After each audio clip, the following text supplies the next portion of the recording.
Sementara ada yang ngakunya tinggi omega ini, oknum saya bilang ya. Tinggi kalsium tinggi nih. Taunya begitu dicek, mana kalsiumnya gitu ya. Gula doang ini mah isinya gitu ya. Ada tuh yang kayak gitu-gitu tuh. Jadi sebenarnya sampai sekarang pun mungkin masih ada bego-begonya begitunya ya. Itu nggak bisa dihilangin karena Kita kasih solusi. Akhirnya saya ketemu sama yang punyanya nih. Mantap nih tempat nongkrong saya zaman SMA nih. Jangan dicontoh ya. Zaman-zaman cabut sekolah nih. Anda nanggung dosa saya nggak ya? Dien, mantap. Heavenly Blush. Ya. Ini nih, dulu tuh ada di PIM 2, mau ke XX1, sebelah kiri di restoran Row. betul. Apa? Betul, Di Hook? Di Hook pas sebelah kamar mandi ya, dekat Kamar mandi. situ belok kiri ya. Iya, dulu kan kamar mandinya belum nyambung tuh ke depannya kan? Udah ya? Lupa ya. Lupa Wah, ya. Zaman kita ada sih udah ada kamar mandi. Boleh deketan? Boleh. Ah, siap. Zaman dulu sih udah ada. Iya, kamar mandi tapi nyambung terus ke sananya. Enggak dong, buntu kan? Nggak tahu, lupa deh. Sekarang nyambung tuh. Oh, sekarang nyambung. Udah lama Kayaknya ya, nggak nggak situ? tahu deh. Saya juga jadi anak timur sih sekarang. Udah pensiun jadi anak Jaksel ya. Nah itu seru tuh. Heavenly Blush dulu ya, outlet. Ya. Nah ini kondisi bisnis mau kita kupas. Sekarang retail ke supermarket. Ya. Dan favorit saya dan istri itu. Ya dong. Ada yang strawberry, blackcurrant. Apalagi ya? Ada peach. Peach. Nah iya. peach ya. Istri tuh kalau nggak salah tuh yang peach itu. Anak saya oke, tuh oke. juga demen tuh yang strawberry. Oke. Itu jagoan-jagoan gitu tuh ya kan. Cuma dulu tuh mikirnya gini, kalau yang udah outlet kayaknya jarang banget yang ada di supermarket atau retail begitu kan, ataupun di balik nih. Terus sekarang kita memang, saya pun juga kehilangan Heavenly Blush yang esensi atau mungkin ya vibes nongkrongnya. Apakah memang sudah berubah behavior manusia? Nah ini mau kita kupas bisnisnya. Ya dong. Ya, boleh. Bisnis yogurt jangan-jangan nggak cocok lagi nih untuk tempat nongkrong apa segala macam. Mungkin dibawa pulang apa segala macam ya. Ini saya malah mau belajar sama Anda udah berapa tahun waktu itu ya? Tahun berapa ya? 2009 ya kalau nggak salah. Tuh ya. lihat sampai ada penghargaan kan. Sadar digital. Kayaknya kuncinya itu deh. Gua nggak perlu outlet, yang penting gua optimasi digital aja kayaknya. Tembus kok. Gitu kan. Sadar digital. Heavenly Blush boyong penghargaan Brand Choice Award 2023. Goks. Keren. Jadi sebenarnya shifting ini gimana sih? Mungkin kita ceritain aja dari awal mungkin. Boleh. Iya, monggo gimana coba nih. Boleh deketan lagi, sorry. Oh boleh, sorry. Bapak bro. Ya. Nah di dulunya itu sebenarnya kan kayak awalnya kita di outlet itu pas kita jalanin kan hype tuh. Banyak orang yang datang, kita juga kaget kan awal-awal itu, kita nggak ngira tuh, jadi rame banget itu sampai kita nggak ngerti kenapa itu bisa rame segitu.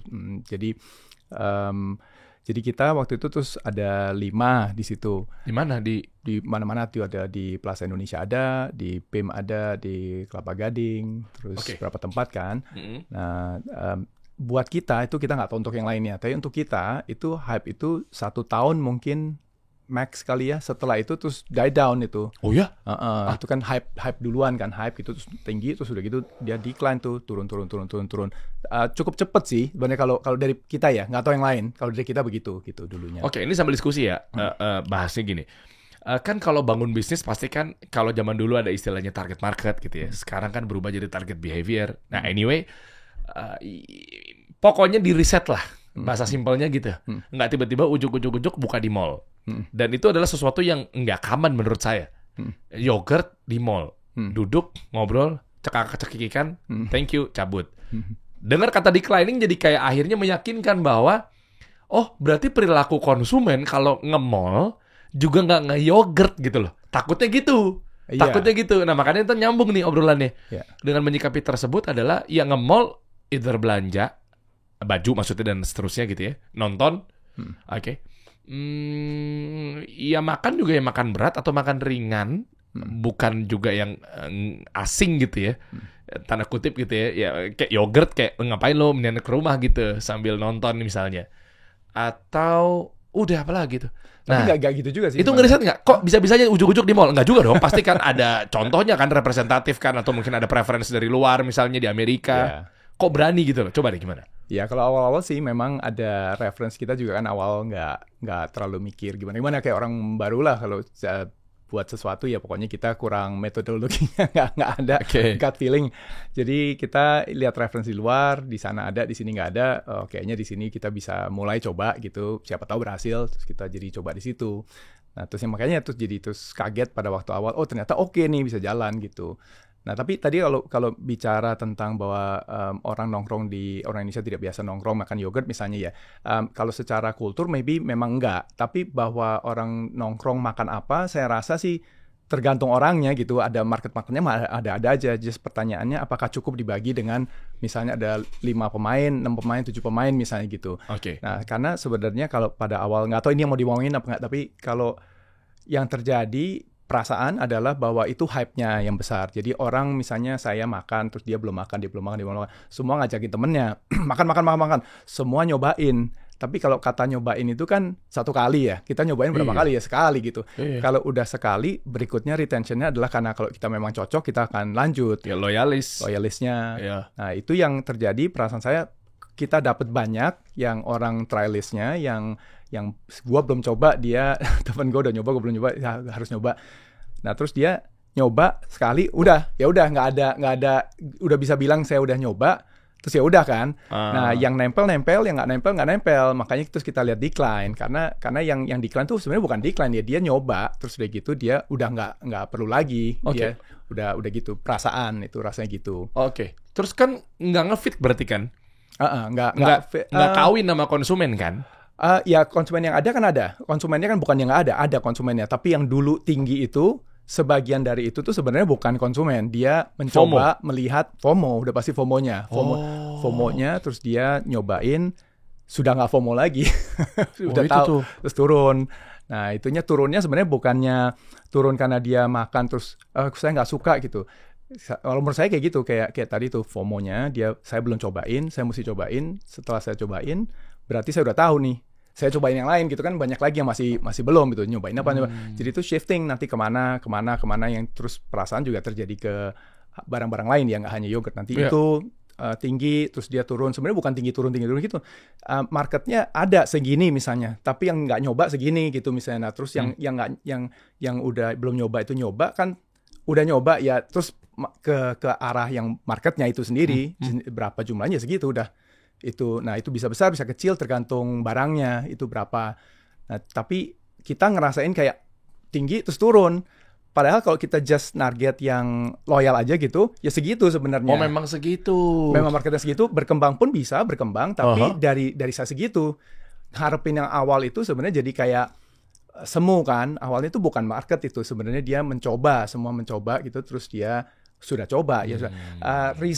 Reasonnya orang untuk beli itu adalah mencoba. Saya belum coba itu kayak FOMO tadi, terus udah itu terus harusnya reasonnya apa tuh biar nggak cuma FOMO doang. Ini kita mau tahu insight-nya sama yang orang pelakunya langsung gitu. Tapi ini pendapat ya. Ya nggak apa-apa, ini kan subjektif aja nggak apa-apa. Ya harusnya sebenarnya kita bikin barang yang sebenarnya diperlukan oleh orangnya gitu. Terus udah gitu yang namanya perlu itu tanda kutip kan mesti di matchingin. Semua barang mungkin relatively sebenarnya diperlukan oleh somebody. Cuman berapa besarnya gitu. Saya bisa bikin batu, misalnya ada orang yang perlu batu ya ada mungkin, tapi 1 orang, 2 orang gitu.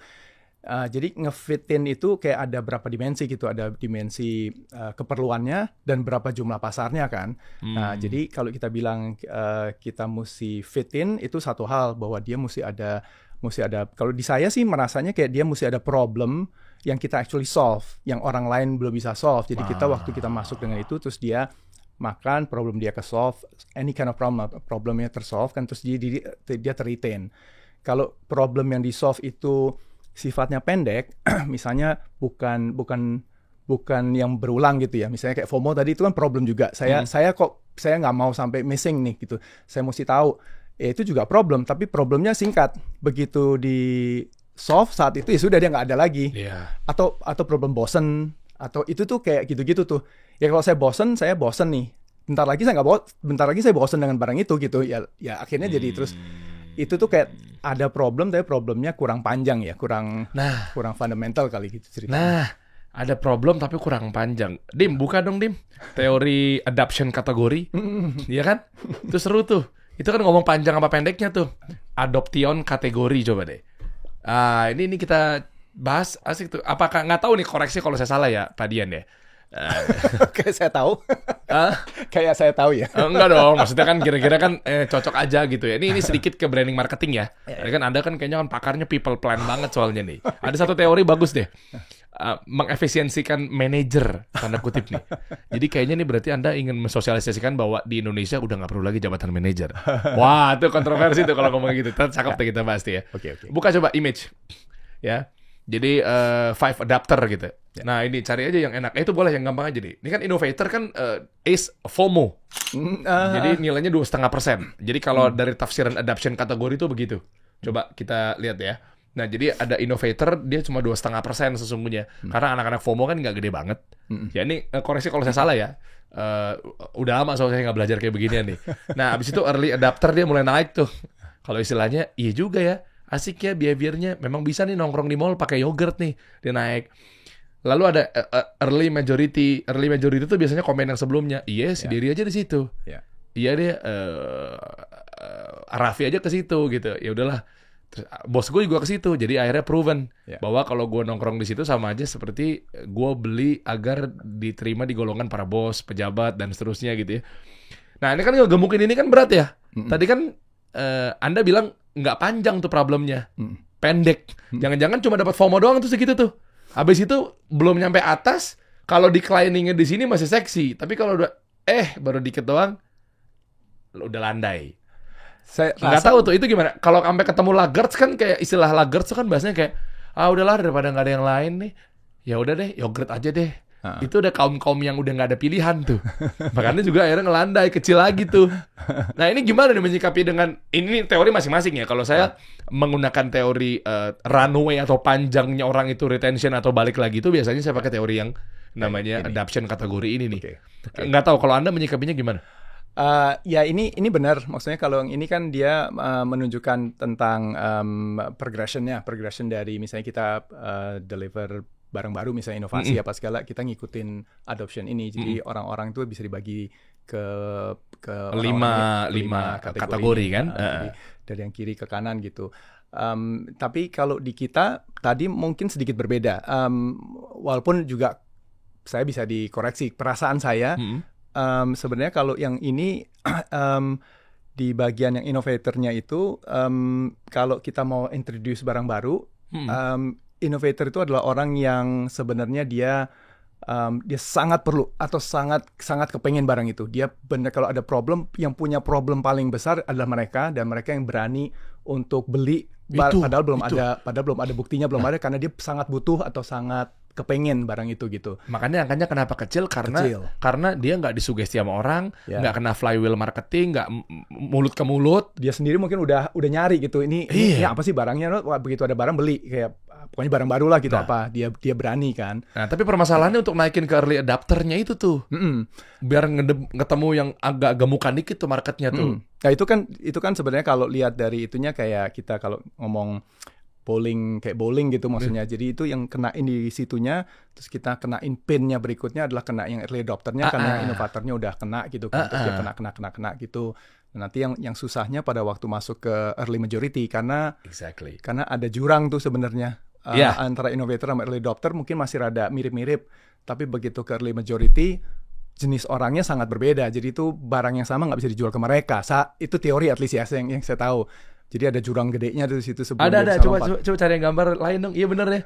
Ini materi zaman saya dulu tuh waktu ngampus nih. Asik nih, nggak apa-apa ya. Kita ajak teman-teman ya kan, karena banyak juga yang materi S1 pun yang kita kan nggak boleh ngerasa kayak kita udah dimain di materi S2, S3 nih sekarang nih kan. Udah evolution nih marketingnya nih gitu kan, udah branding nih gitu. Coba kita mundur dikit. Kadang ini juga masih banyak yang belum paham. Masih bener jurang nih. Jurang nih. Ya kan ada jurang ini. Ya kan dari mulai innovator, early adapter biasanya itu ada jurang. Yang gambar yang ada ini dong, yang ada penjelasannya Ashton Kutcher juga pakai, itu menarik tuh. Cool, referensi gue tua banget Ashton Kutcher. Ya coba dong ngomongnya gimana sih pronunciasinya, Kutcher apa Kutcher, itulah gue juga nggak tahu tuh kan, gue kan anak-anak eranya Rizky Febian soalnya. ada dia kadang gue tuh materi-materi kampus gue pakai begituan tuh, mana ya? Coba ketik aja Asta. Ya sebenarnya gitu. Nah ini bawah. Nah, new product adoption. Nah, ini ada penjelasannya tuh. Coba klik. Oh, gua denger Ashton Kutcher juga pakai tuh minum tuh Heavenly Blush. Ya kan? Waduh, mantap. Tuh, kok gambarnya pecah sih? Nih, guru saya pakai beginian nih waktu itu nih. Oke. Zaman dulu banget ya tuh, 2007. Kita ngampus di London School 2007 soalnya. Ya. Tuh kan? Gua denger Ashton Kutcher juga pakai tuh. Betul. Tapi kan mesti ngelewatin jurang dulu ya. Ya. Lanjut lagi materi jurang, Anda kayak tafsirannya lebih tajam tuh. Gimana? Ini interpretasi aja juga lama. Oke. Nggak, tapi jurang itu sih perasaan kalau dari ngelihat itu, karena si orang yang di kiri itu dia sebenarnya beda. Orang-orang itu tuh nggak perlu ada proof, nggak perlu ada apa, lebih kepengen kan. Ya, nggak perlu ada testimoni, dia memang gue pengen aja. Gue bukan gara-gara baca testimoni nih. Betul. Hal-hal proven yang kata temen gue katanya tuh enak tuh Heavenly Blush tuh gitu ya. Dia emang pengen aja yogurt. Oke, anyway. Dan mungkin dia udah ada ilmunya, dia udah lebih banyak ilmunya. Jadi dia tuh nyari sendiri, dia tahu, terus dia beli, dia mencari gini. Jadi di barang yang buat yang kiri itu akan sangat technical, akan sangat deep, dan itu kalau di tailor buat mereka itu akan sangat ngikutin mereka punya preferensi mereka sangat-sangat, karena dia tahu kan harus gini, akan ngikutin preferensi mereka. Sedangkan yang di berikutnya itu tuh orang-orang biasa gitu, kayak kita gitu, pokoknya ya bukan saya lah. Kita juga lah, sama lah. Itu yang orang biasa, jadi nggak punya segitunya, tapi ngelihat dia pakai, kayaknya gue juga perlu, tapi dia mah perlunya 90%, saya cuma perlu 10%, tapi kepengen pakai yang dia pakai. Kalau dibikin jual barang itu barang kemahalan, terlalu banyak itunya yang nggak pas sama orang yang di situ. Gitu. Sehingga sebenarnya itu ada perubahan, targetingnya berubah, barangnya berubah, komunikasinya berubah. Itu tuh kayak bukan nerusin doang gitu. Kalau dari yang sini mungkin masih bisa nerusin, tapi kalau begitu lompat ke yang early majority, jadi mesti rada switch itunya, cara-caranya rada mesti switch, rada apa gitu ya. Karena orang yang diajak ngomong sekarang berbeda, bukan orang yang menggetol, menggebu-gebu saya mau beli gitu. Ini adalah orang yang sebenarnya mesti di-convince bahwa itu barangnya diperlukan, terus dia mesti lihat testimoni kayak tadi lah, mesti ada testimoni segala. Jadi kayak caranya sedikit berbeda di situ, bukan sedikit, malah ada jurang kan. Mesti switch. Nah, kalau switchnya itu nggak beres, nggak bisa lompat jadinya. Nah, tapi itu teori lah ya. Betul, ya nggak apa-apa. Ini kan teori juga ada yang works dipakai sama orang, ada yang nggak. Mungkin jangan-jangan produknya nggak cocok. Mungkin jangan-jangan konsumennya juga nggak kena gitu kan. Ya, nah, at least kita tahu bahwa apakah itu justru sebenarnya pertanyaan saya nih. Kenapa saya berangkat dari adoption kategori ini? Shifting yang terjadi, gua ngilangin outlet Heavenly Blush, akhirnya sekarang kita masuk aja retail di supermarket, minimarket gitu ya, jadi minuman gitu ya. Lupa lagi dulu tuh ada minuman nggak sih? Dulu kayak yogurt doang nih. Yogurtnya kan frozen yogurt, terus kita ada sih minuman untuk orang yang di situ yang nggak mau makan frozen yogurt, ya ada minumannya, ada kopi, ada segala ada. Oh no, I mean minuman yang sekarang ada di Alfamart-nya itu. Oh nggak ada. Tetra Pak. Waktu kita shifting mulai ada, tapi awal-awal nggak ada. Waktu belakangan kita mulai adain di situ juga. Jadi karena kan sama, jadi kita adain di tokonya juga. Tetra Pak itu kan kita dulu botol sebelum Tetra Pak. Jadi waktu kita masih botol. Lupa lagi dulu tuh. Ada botol yang ukurannya gede sih, 300 mili gitu. Yeah. Itu isinya semua yang kita kepikiran lah. Pokoknya itu yogurt, buah, vitaminnya juga berlipat-lipat. Pokoknya itu kita masukin di situ semuanya. Sama seperti di outlet sebenarnya. Waktu kita di outlet itu juga kita waktu bikinnya awalnya pokoknya apa yang kita bisa masukin aja semuanya ke situ. Ini belum ngomongin tentang itu ya. FGD. Ketepatan dan segala macam itu, pokoknya semua yang ini barangnya lengkap aja pokoknya. Lengkap. Kita apa yang kita punya, kita tahu, kita masukin situ. Jadi kalau misalnya dibilang vitamin gitu, waktu itu semua vitamin kita pentokin sebisa kita itu. Jadi pas R&D. Pas kita develop awalnya itu semua gitu. Jadi terus yogurtnya kita bikin dari pertama kita nggak bisa, kita itu terus kita bikin sendiri karena kita merasa itu perlu dari kita. Jadi kalau barangnya fresh itu dibikinnya adalah kita mesti bikin yogurtnya sendiri. Pada waktu kita di toko ada di situ tuh, jadi barang yang kita pakai akan semua fresh. Itu even yogurtnya sendiri juga baru dibikin. Jadi cuman itu ya waktu itu kita tidak komunikasikan, atau maksudnya kita pikir itu yang harus kita lakukan gitu. Jadi kita nggak komunikasikan secara marketing atau apa, pokoknya gitu aja. Orang-orang sebenarnya pada saat itu saya nggak tahu siapa lagi yang gitu, tapi kita udah pasti begitu. Kita udah pasti bikin yogurtnya sendiri. Kita itu jadi dari sisi developmentnya kita memang arahnya mau begitu. Kita arahnya bahwa kita semua barangnya fresh. Udah gitu apa yang kita pikir mentok kita bagi waktu itu jadi 3-4 itu berdasarkan colornya dari antioksidan gitu, ada yang warna merah, ada yang warna biru, ada yang warna itu, jadi itu berdasarkan kandungannya. Jadi itu pada saat itu terus kita antioksidan dan segala kita masukin, dah semua itu vitamin mineral, terus per masing-masing itu ada fungsinya masing-masing itu. Jadi bukan frozen yogurt kayak saya makan strawberry, saya makan apa, bukan begituan. Di kepala kita bilangnya adalah ini fungsi, saya mau masukin segala macam fungsi itu. Kita bahkan sampai ada yang sugar free kan. Jadi waktu itu kita pikir kalau orang makan frozen yogurt salah satu itunya adalah gula, karena gula ya kita tahu, tapi namanya masyarakat itu dia nggak mau makan kalau nggak manis. Jadi itu akhirnya tapi kita terus adain yang namanya sugar free. Kalau memang ada yang mau sudah sadar gula, kita ke sugar free. Jadi tapi kan kecil banget market itu. Tapi itu kan dari purpose ya, maksudnya dari kitanya memang maunya ke sehat. Pada waktu kita buka outletnya itu sebenarnya datangnya tuh dari bahwa kita kalau jalan-jalan di mall itu nggak ada makanan sehat zaman itu, nggak ada makanan sehat. Kalau saya mau diet, saya mau bener itu saya nggak bisa. Jadi kalau kita bikin apapun gitu, awalnya selalu mikirnya adalah kita cari sesuatu yang kita bisa masukin ingredient sehatnya, atau nanti kalau misalnya nggak begitu sehat pun kita bisa expand nantinya jadi lebih sehat, tapi nggak boleh nggak sehat sama sekali gitu. Jadi itu awalnya. Jadi dari awal waktu bentuknya. Nah, jadi arahnya udah gitu. Itu bukan karena FGD, bukan karena apa ya. Pokoknya ini saya sendiri ke mall kesulitan nyari barang sehat. Kalau saya mau bikin barang, saya mesti bikin barang yang saya sendiri mau makan gitu kan. Itu beberapa hal yang kayak prinsip lah gitu. Jadi saya nggak akan boleh ngeluarin sesuatu yang saya nggak makan. Jadi pokoknya keluarin barang yang seperti gitu. Nah, saya masih makan tuh barang yang ada gulanya yang less sugar juga mungkin nggak terus-terusan, tapi itu bukan sesuatu yang saya bilang nggak boleh karena anak saya nggak boleh makan gitu. Saya nggak bilang gitu. Jadi pokoknya kalau saya merasa itu masih boleh, saya akan makan, itu yang saya keluarin gitu kan. Jadi arahnya dari situ, bukan dari FGD, dari apa. Karena itu mesti ada yang sehatnya, jadi mesti ada fungsi, mesti ada yang less sugar untuk orang-orang yang memang mau sugarnya lebih rendah. Kalau yang sudah melek, orang diabetes apa segala, belinya yang itu just option ya. Kita nggak lihat itu kecil atau besar waktu itu. Jadi iya, tapi bukan mana kelebaran deh. Udah ngomongin fungsinya, udah ngomongin ada varian yang ini, sugar free, ada lagi begini. Nggak tahu deh secara posisi kita tegak berdirinya itu banyak pilihan gitu secara bisnis gimana?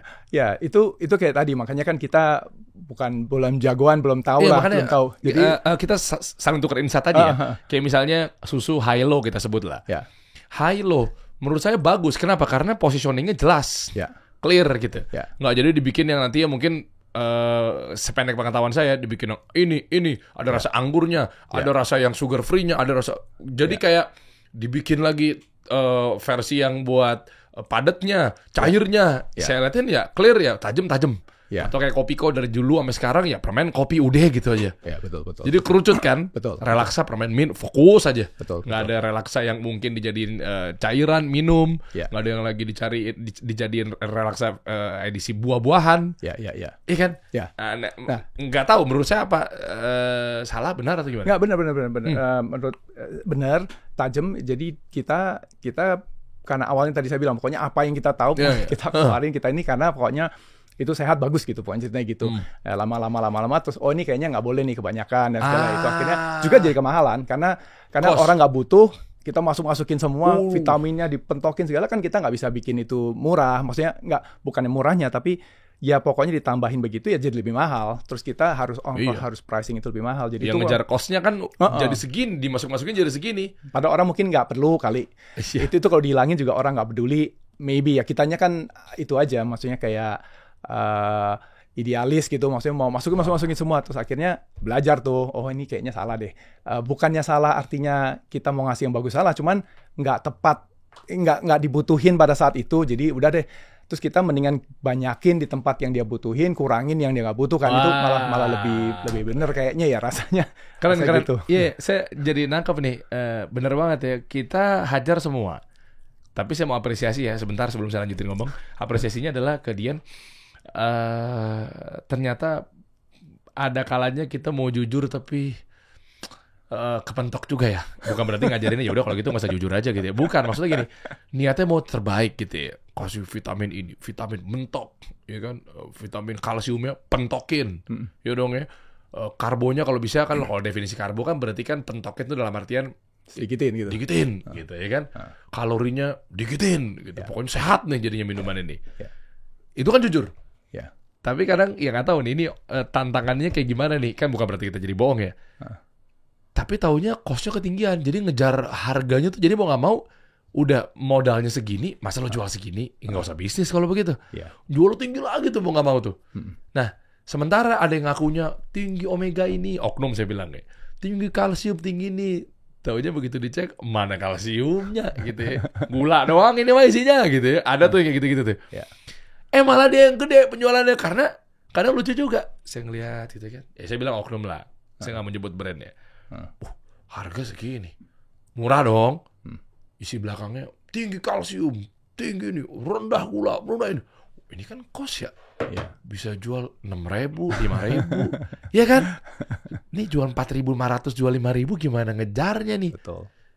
Jadi ini kayak fenomenal duniawi yang wow, tantangan juga ya buat orang-orang jujur ya. Ya gitu kan bahasa kasarnya jadi begitu ya. Bukan berarti jangan jadinya ya udah ngibul aja. Tapi nggak begitu banget juga ya. Maksudnya di misalnya. Padahal mas gue niatnya baik gitu loh. Iya. Pengen bener-bener ngasih yang terbaik gitu loh. Gue nggak mau bohong. Tapi kan kepentok sama cost. Ngakalinnya gimana tuh? Saya nggak dari arah mana ya. Jadi sebenarnya sampai sekarang pun mungkin masih ada bego-begonya begitunya ya. Itu nggak bisa dihilangin karena kita mau ngerjain sesuatu, kita punya sendiri kan maunya kita sendiri mau ngapain gitu kan. Nah, itu nggak bisa dihilangin completely kalau menurut saya ya. At least saya nggak bisa hilang completely. Jadi yang bisa dikerjakan adalah kita men-tweak prinsipnya kita. Nah, jadi prinsip misalnya tadinya mau mentokin gitu. Di prinsip yang mentokin itu akhirnya catatannya di saya adalah kita bisa berprinsip mau ngasih kesehatan setinggi-tingginya ke orang. Misalnya saya mau kasih ke Pak Dery, tinggi banget itu semua saya pentokin gitu. Tapi terus nggak dimakan. Berarti tidak dimakan itu berarti saya deliver 0 sama sekali. Nggak. Saya mau bikin orang itu sehat, terus saya pentokin, tapi dia nggak makan karena rasanya nggak enak misalnya. Rasanya nggak enak itu dia nggak mau makan sama sekali. Berarti saya mau deliver 100, end up-nya saya deliver 0 ke dia. Kalau saya turunin tuh, saya masukin gulanya segala, jadi kesehatannya tidak 100. Turun sehatnya jadi 70. Tapi dia mau makan, saya sekarang deliver 70 sehat daripada 0. Jadi kalau saya bilang saya tadi misalnya, saya mau ideal banget, saya mau kasih semua yang bagus buat dianya, end up-nya dia tidak dapat apa-apa. Kalau saya turunin, justru dia dapat 60, 70, dia malah dapat gitu. Jadi buat saya kayak, lah kan saya tujuannya mau ngasih something. Kalau saya pentokin nggak bisa, dan saya turunin malah saya deliver 60-70 ke dia, mendingan saya turunin, saya deliver 60-70 ke dia gitu. Dari saya pandangannya gitu ya. Iya. Wah ini asik nih. Kita obrolin. Iya. Niatnya kita pengen ngasih yang sesuatu lah buat si konsumen. Oke. Namun nyatanya nggak kemakan. Karena dia ngomong nggak enak atau apa karena nggak enak. Karena kan ya kita berangkat dari stigma ya. Meskipun ini subjektifnya saya. Makanan sehat kita klaim blalalala, ujung-ujungnya mana enak. Makanan sehat mah hambar. Ibaratnya gitu kan. Nah nggak nyampe itu ke mereka. Heavenly Blast yang kayak di sini nggak enak. Kurang Padahal dia bilangnya katanya begini ya. Ya kan apalagi kan menengah ke bawah masyarakat kita kan taunya ya sehat ya rasa gitu loh. Padahal belum tentu kan. Nah, tapi kita jadinya kayak kurang bermanfaat buat mereka. Iya. Dari sisi kesehatan. Kita jadi nggak deliver apa-apa malah. Nggak deliver apa-apa. Giliran diturunin, gulanya dinaikin. Jadinya akhirnya kesehatannya tadinya mau nilainya 100 jadi nilainya 70. Betul. Tapi dia dapat 70 daripada dia dapat 0. Iya, nah akhirnya jadi mengingatkan saya, ini analoginya ekstrim sih. Yaitu kata guru saya, kalau kita nggak bisa masuk semuanya, jangan tinggalin semuanya. Betul. Apapun bentuknya, ya. Mau nasihatin orang, ya kan? Dia suka begitu kelakuannya, terus kita tinggalin gitu aja, makin hancur tuh orang. Iya. Minimal ya kita hadir ke rumahnya bawain roti kek, bawain minuman kek, bawain buah kek gitu ya. Abis itu udah, jangan buru-buru lama-lama karena dinasihatin pun dia juga gila, gue pressure banget ya, gue bunuh diri aja nih, malah jadi mudarat tuh. Betul. Tapi jangan tinggalin semuanya. Itu prinsip apapun ini berlaku, saya masih tekankan prinsip dari guru saya gitu. Kalau lu nggak bisa masuk semuanya, jangan tinggalin semuanya gitu. Iya, betul. Jadi kena tuh 70 tuh. Dan itu bukannya main kata-kata sih, maksudnya kan tujuannya kita deliver something. Iya dong. Kalau end up-nya dia jadi sehat, dia jadi bisa. Walaupun kita nggak perfect, nggak ideal. Tapi kalau kita perfectin malah dia nggak dapat, kita justru nggak ngerjain kerjaan kita gitu. Jadi saya nggak merasa kayak itu bohong. Ya itu memang part dari tugasnya adalah mencari yang keterima sama dianya. Tapi kita masih bisa deliver apa yang kita mau deliver, ketimbang kita nggak deliver. Jadi nggak bohong, kita juga nggak akan bohong bilang bahwa ini nggak ada gulanya, terus ternyata ada gulanya, atau nggak akan gitu. Tapi manis, terus dibilang, kamu kok masih ada gulanya? Ya, sebab kalau nggak dikasih gula dia nggak mau makan. Terus lo nggak dapet sama sekali juga untuk nutrisi tersebut, untuk yang sisi yang lainnya. Iya, terus misinya gula, misi yang lainnya terus dia bubar lah, karena dia nggak mau makan, kita kan delivernya lewat situ. Dia mesti masuk dulu lewat mulutnya. Kalau dia nggak mau masuk mulutnya, terus mau kasih kalsium, mau kasih apa, ya nggak akan masuk lah, nggak akan dapet gitu. Perasaan dari kitanya ngerasanya gitu. Jadi nggak berasa kayak itu menipu atau apa sih ya. Kalau at least, atau nggak tahu ya apa saya main kata-kata. Tapi itu dari saya itu prinsipnya. Kalau ideal sekali justru nggak bisa deliver saya. Jadi itu kayak nggak bisa dengan prinsip itu gitu. Wow. At least ya. Wow. Ini insight-nya menarik ya. Makanya alasannya ini kalau saya coba sambung-sambungkan ke obrolan di awal adalah gara-gara itu bukan cash cow ya, cash flow lah. Jadi keganggu, udahlah gue banyak biaya produksi yang keluar untuk setiap buka outlet, beban lagi. Bebannya kan gak cuma kapital uang yang keluar pertama kalinya kan, tapi kan pasti kan ngasih pegawai di situ. Lah gajinya gimana? Listriknya gimana? Sewanya gimana gitu kan? Artinya malah menjadi satu solusi. Gue nggak pakai outlet, gue masuk retail di supermarket, minimarket. Itu yang sekarang lagi dijalankan. Iya, itu udah lama. Maksudnya maksudnya arti shiftingnya ke situ ya. Shiftingnya ke situ. Okay. Itu sebenarnya karena kayak tadi itu. Jadi pada waktu awal dia hype, terus hype-nya mulai hilang, itu sebenarnya udah ketahuan ya, at least di kita ketahuan ini kenapa hilang sih gitu. Oh, orang-orangnya ternyata yang nyoba dia berhenti nyoba, yang kalau dilihat dia nyoba ya udah nyoba gitu, terus teman-teman yang udah nyoba ya udah nyoba, jadi terus yang sekarang sisanya adalah yang loyal. Di saat itu sebenarnya kita sudah mulai shifting, kita sekarang karena jadi kita shifting lah, terus kita mulai bikin yang ke supermarket untuk itu. Nah, alasan tutupnya sebenarnya bukan karena tadi itu, tapi karena yang di supermarketnya lebih jalan. Ngapain kita mikirin itu? Nah, terus masuk yang itu. Di mall itu, ya awalnya juga bukan kita punya skill set yang benar di situ kan. Jadi kita masuk situ karena kita mau nyoba yang ini jalan, terus di sini decline, terus kita merasa tadi juga sama tuh, itu mesti ada kapitalnya, kalau buka lagi, bisa aja terus gitu. Atau kita fokusin kita punya resource di yang retail, yang di supermarket gitu. Ya itu sebagai keputusan kita mutusin udah di situ aja. Terus tunggu aja sampai semua habis itunya, kontrak-kontraknya habis gitu ya. Kontrak habis ya tutup gitu. Belum lagi sebenarnya juga itu ada itu di bisnis masing-masing kan ada itunya ya, ada apa tuh? Ini skill, Anda lagi mencari diplomasi kata-kata biar kompetitor nggak tersinggung atau gimana nih? Ya kompetitor kan lebih jago di situ pasti. Tapi maksudnya di industri itu, di setiap industri kayak kita juga sama lah. Ada cara mainnya gitu. Nah kita kalau nggak ngerti cara mainnya juga itu susah. Terus udah gitu. Kalau terus kita bilang, kenapa sih begitu, itu curang apa segala, misalnya, lah cara mainnya begitu gitu, kalau kita nggak ngikutin, terus kita nggak bisa hidup.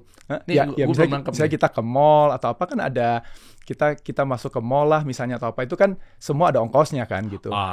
Dong, keluar dong. Anda berhadapan sama jurnalis senior soalnya. Saya kejar kalau memang belum dapat ya. Banyak guru-guru saya, ya nggak mana gitu kan. Jadi kalau berarti ada sesuatu nih, keluar juga, berarti ada ongkosnya. Ongkosnya juga kan itu biasalah, maksudnya kalau capek lah misalnya, main di mall lah ya, kan ada ngantri. Kalau mau ada di tapi sini. at least kita lah ya, saya nggak tahu orang lain begitu apa enggak. Kita ngerasanya gitu karena nggak jago lah. Jadi dia pas masuk terus udah gitu kan memang kita mesti pindah, mesti bikin lagi, mesti jadi trafiknya udah di situ, padahal tapi pindahin sana gitu ya. Kita lagi rame tuh di Hook kan, di Heavenly Blush yang ada di dekat XS1 itu kan. Wah rame nih gitu kan. Ada datang set, Pak, kenalin Pak, Derry Blush. Oh gitu. Ya kenapa memangnya? Itu masih lama ya? Yang ada di Hook itu, yang namanya Heavenly Blush. Oh ya tinggal akhir tahun sih. Oh. Kasih tahu aja, mallnya mau direnov. Kasih tahu aja gitu. Berapa sih kekurangannya gitu. Kan udah mau habis ya udah, nanti 3 bulan lagi saya datang ya. Tapi saya yang masuk. Ya kan? Wah benar tepat. Ah! Bukan saya ngomong. Iya, nggak apa-apa saya aja. Kan saya nggak nyebutin mana mallnya. Itu kan contoh doang. Ya kan? Pak Dien, ya Pak, gimana Pak? Iya nih, udah mau pergantian tahun nih Pak.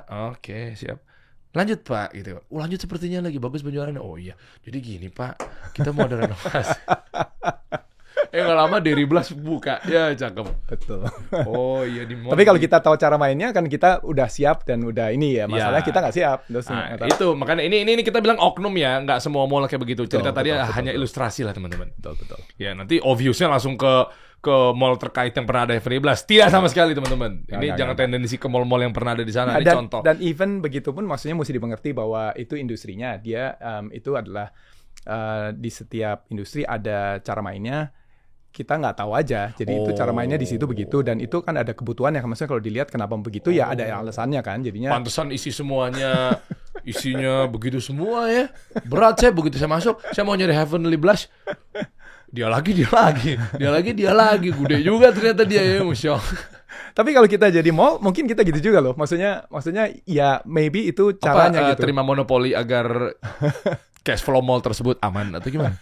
Ya, kan kita nggak tahu. Jadi saya nggak tahu kenapa mereka gitu. Tapi bisa jadi yang kita bilang, misalnya saya sebel gitu. Tapi ya kalau di posisi mereka dan itu kejadiannya sama, jangan-jangan itu hal yang mesti diambil keputusan. Karena kita nggak tahu. Kita nggak boleh suuzon ya. Kita nggak tahu keadaan dia kan. Kita nggak ngerti apa yang terjadi dan apa yang itu. Jadi kita bisa jengkel.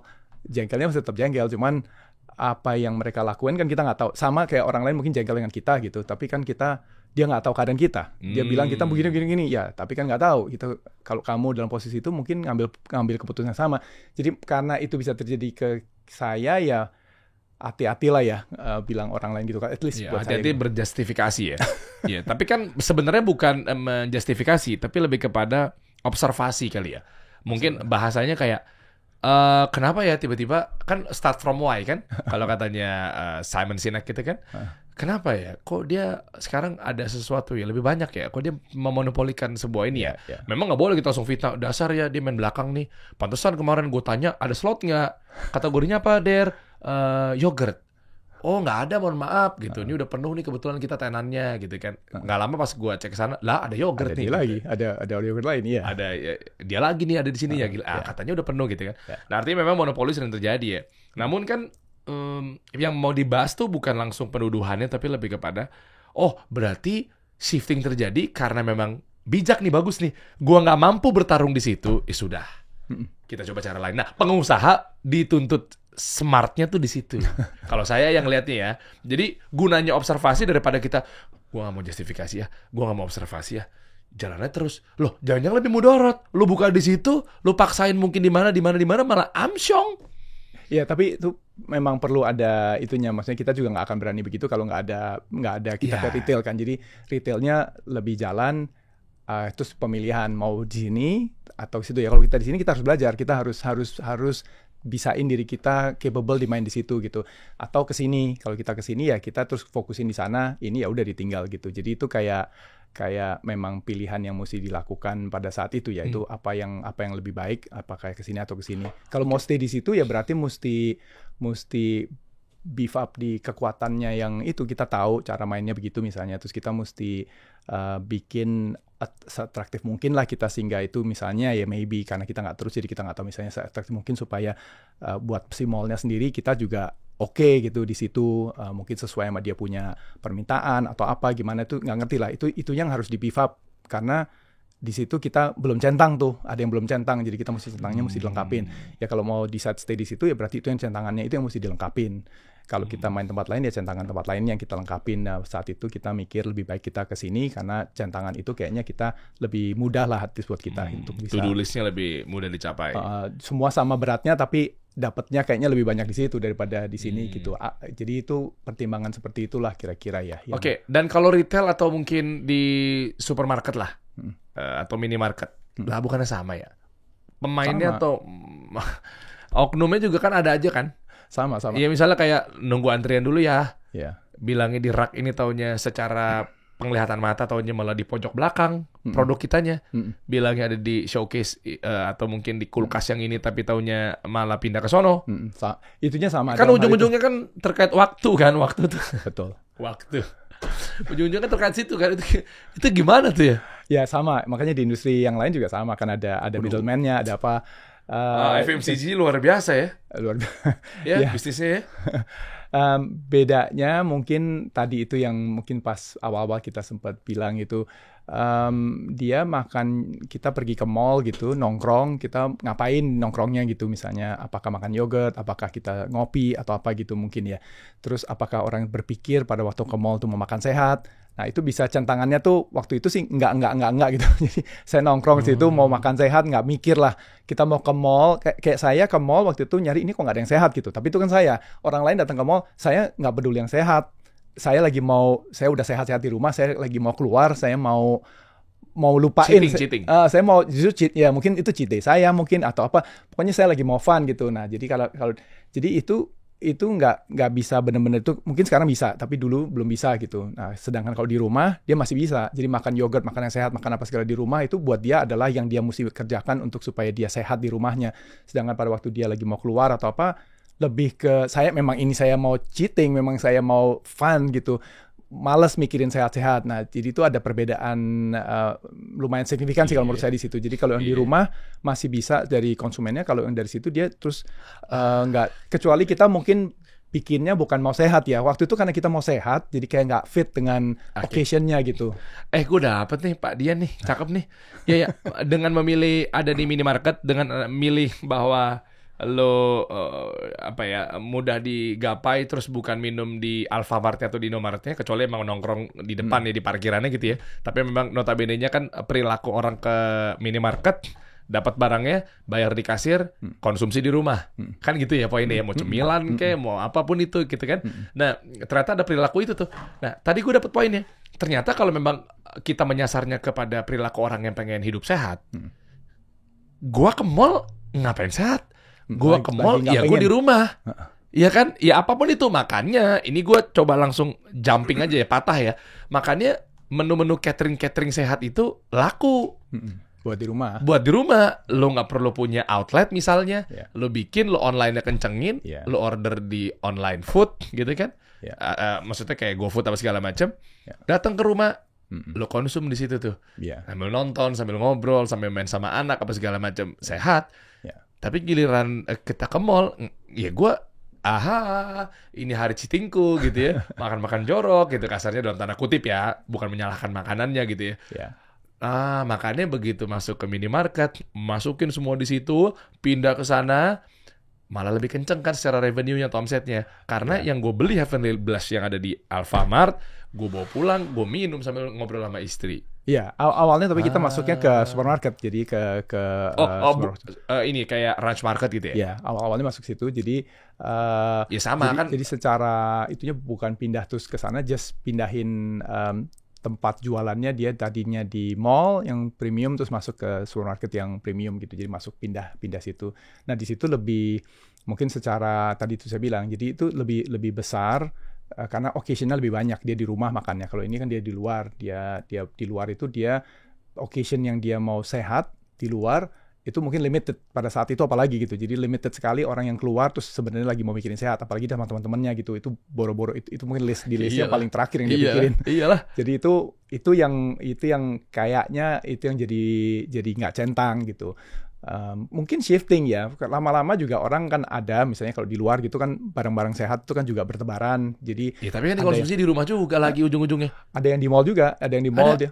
Ke mall? Ya maksudnya kayak salad gitu, kita anggap dia ya sehat lah, tanda kutip, walaupun Oh enggak. ya, oke. Kayak gitu-gitu salad stop juga yang di sini ada. Jadi udah mulai makan gitu.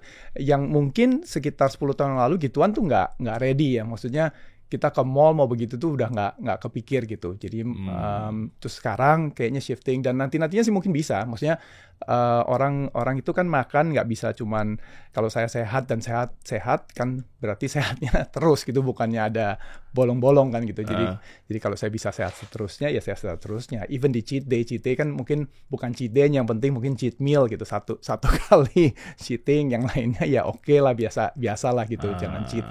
Ya itu, tapi nanti kali ya, itu kalau aware dan orang lebih sehat, lebih itu Kayaknya Indonesia belum nyampe kayak mungkin gitu. belum sampai sana. Tapi kalau shifting bisa, maksudnya one day akan bisa ke sana, kita bisa lihat di mall pun ada makanan sehat apa segala gitu. Oh iya, kalau ngomongin salad stop memang ya oke lah, ada di mall gitu ya, kita coba. Cuma kita lihat kuenya aja dulu. Iya kan, maksudnya betul. Segede apa gitu. Betul. Seberapa banyak gitu orang berperilaku masuk ke mall tanpa mengurangi rasa hormat buat salad stop ya. Mungkin Anda revenue luar biasa ya, berarti itu cara Anda. Ini kan sudut pandang saya. Gitu kan. Gue ke mall, makan sehat, makan salad. Terus krik. Apa yang membuat trigger nih versi saya nih, saya sebagai konsumen. Udah gitu, gini doang nih gitu kan. Ngelihat kanan, kopi gula aren. Iya kan? Lihat kiri gitu. Wah, ada pizza tuh. Lihat depan gitu. Tapi untuk targetnya kayak gitu, dia, kan? Untuk target dia, kan kita bukan target gitu, tapi untuk target dia kan pas mestinya. Kalau itu perhitungannya dia lah. Untuk target dia di situ, dia nggak akan lihat kiri, lihat kanan. Dia lihat kanan, saya nggak bisa makan, kiri saya nggak bisa makan. Saya bisa makan di sini. Oh iya. Cuma kan edukasi Kecil, kesehatan itunya, itu kecil. Ya, versi masih kita kecil. ya, gua ya gitu ya. Ya. Maksudnya ya udahlah, oke lah. Nih saya pun intermittent fasting anyway gitu. Ya udah jalanin, turun 30 kilo dan seterusnya gitu kan, dari 100 kilo kalau nonton video-video sebelumnya gitu ya. Nah itu setiap minggu cheat day. Oh ya jelas. Gua pernah malam minggu jam 12 malam makan nasi gila pandut di minggu lalu. Di Gandaria kok. Cheat day boleh nggak? Gua belajar sama guru gue yang bernama Adera gitu ya. Boleh. Beli gimana? Boleh. There you go katanya. Iya boleh. Makan gitu kan, luar kota. Itu minggunya kita nih cheatingnya udah pasti.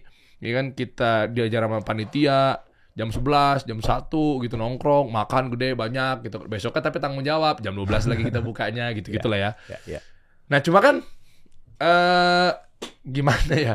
Yang kayak kayak gue lah, jangan kita lah. Kayaknya gue ngeliat badannya, soalnya gue minder nih. Kayaknya nih anak-anak yang sehat nih, badan-badan begini nih. Iya enggak ya? Ini cutting enggak ada perut begini nih kayaknya udah. Ya oke lah, gue Bapak Dian gitu ya. Seberapa banyak sih yang ke mall kayak begitu gitu loh. Kadang hari Kamis, Derry ini bukan cheat day. Enggak, satu deh kopi bentar deh yang ada gula-gulanya kali ya. Karena kayak gitu-gitu, cuma bikin minimal tanggung jawab deh gue deh. Nah, itu kan yang disiplin yang mahal di situ tuh. Tapi maksudnya untuk salad stopnya kan kita nggak tahu gimana ya. Oh iya. Cuman dia intinya saya suka juga bertanya gitu sih. Maksudnya kan nggak bisa semua orang bikin bakmi atau semua orang bikinnya. Jadi bahwa ada yang bikin alternatif dan dia happy dengan alternatif itu dengan market yang lebih kecil, itu sebenarnya kan plus ya. Maksudnya kalau enggak dia nggak bikin, terus adanya itu terus gitu adanya. Nah, untuk orang-orang yang perlu makan sehat segala gitu, salad stop memberikan alternatif, dan walaupun itu kecil, tapi untuk salad stopnya sendiri kan itu mungkin salah satu kali dari yang dia kerjain, jadi itu just one dari yang dia kerjain, dia punya di tempat lain atau apa, saya nggak ngerti sih, saya nggak tahu. Enak itu, kalau itu mah ya. Nah, tapi itunya jadi dia mau ngerjain. Kalau mikirnya saya mau yang paling gede, berarti mall isinya sama semua isinya. Semua isinya semua sama semua, nggak ada alternatif yang gini yang gitu. Terus orang-orang yang targetnya dia jadi nggak akan pernah ada alternatif ya untuk orang-orang itu. Ya pokoknya kemanapun dia melirik selalu isinya adalah yang paling besar, yang dimauin oleh majority misalnya gitu, terus nggak pernah ada alternatif. Padahal marketnya ada sebenarnya, cuman bukan yang paling besar. Nah itu kayaknya masing-masing kan ada itunya sendiri, kombinasi kenapa dia melakukan ini, kenapa melakukan itu tuh. Jadinya perasaan saya nggak bisa lihat yang hanya paling besar aja, itu nanti ya semua sama, barangnya itu doang. Lihat ke kiri, ke kanan, itu doang. Karena itu yang paling besar. Pas lihat di riset gitu, oh ini paling gede. Semua orang bikin itu ya. Terus nggak ada alternatif dan bunuh-bunuhan juga di situ ya. Oh, iya. Cuma kalau menguntungkan buat mallnya, gara-gara semua juga butuhnya itu, karena itu adalah basic needs misalnya, kebutuhan dasar, kan mall juga jadinya ada demand, ada traffic. Iya, itu sih benar. Jadi mungkin kalau dari sisi demand-nya benar gitu. Saya tadi ngelihatnya dari sisi market-market yang lainnya tuh, yang memangnya harus ada alternatif, dia nggak akan pernah dapat alternatif. Terus ada, kalau misalnya market yang ini ada market nih segede gini, terus ada orang juga nggak kecil, tapi dia di luar dari market itu, yang di cater ke sini terus, yang ini kan nggak pernah dapat sebenarnya. Padahal ini sebenarnya opportunity. Kalau orang yang mau ke situ dan dia bisa dapat omset, dapat apa dari yang kecil ini, terus dia nggak mau yang besar ini for whatever reason gitu, dia ambil yang ini dan ini bisa menguntungkan buat dia, ini is a market gitu sebenarnya. Mallnya juga akan trafficnya akan nambah.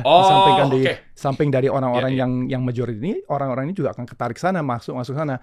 Saat ini dia jadi kayak nggak ada alternatif itu, walaupun sebenarnya ya dia nggak peduli kali, tapi sebenarnya kalau ada itu jadi sebenarnya lebih luas kan, alternatifnya buat orang itu ada di situ sebenarnya. Iya. Tapi itu just itu aja sih, maksudnya karena kalau enggak misalnya kita mikirnya, misalnya saya suka wonder sih kalau misalnya kita bilang ya, misalnya kita ngajar, misalnya bilang ambillah yang paling besar gitu ya, berarti kan cuma satu caranya, paling besar lah yang paling benar gitu. Nah, tapi kalau keliling-keliling, kenapa ada orang yang kecil dan semua yang besar mulai juga dari kecil? Kalau dia ujung-ujung gede nggak bisa gitu. Kalau kita bilang harus yang besar kan dianggap orang kalau mau masuk bikin sebuah usaha jadi yang langsung paling besar gitu kan, perasaan kayak arahnya rada salah ya. Kalau mesti ada cara masuk yang kecil, nanti suatu hari dia besarin gitu. Kalau kalau ngajarinnya adalah kita semua langsung besar, itu tuh kayak setengah mati, terus perangnya main giant gitu. Terus kalau nggak ada ruangnya untuk masuk yang kecil, berarti nggak akan ada pernah kesempatan.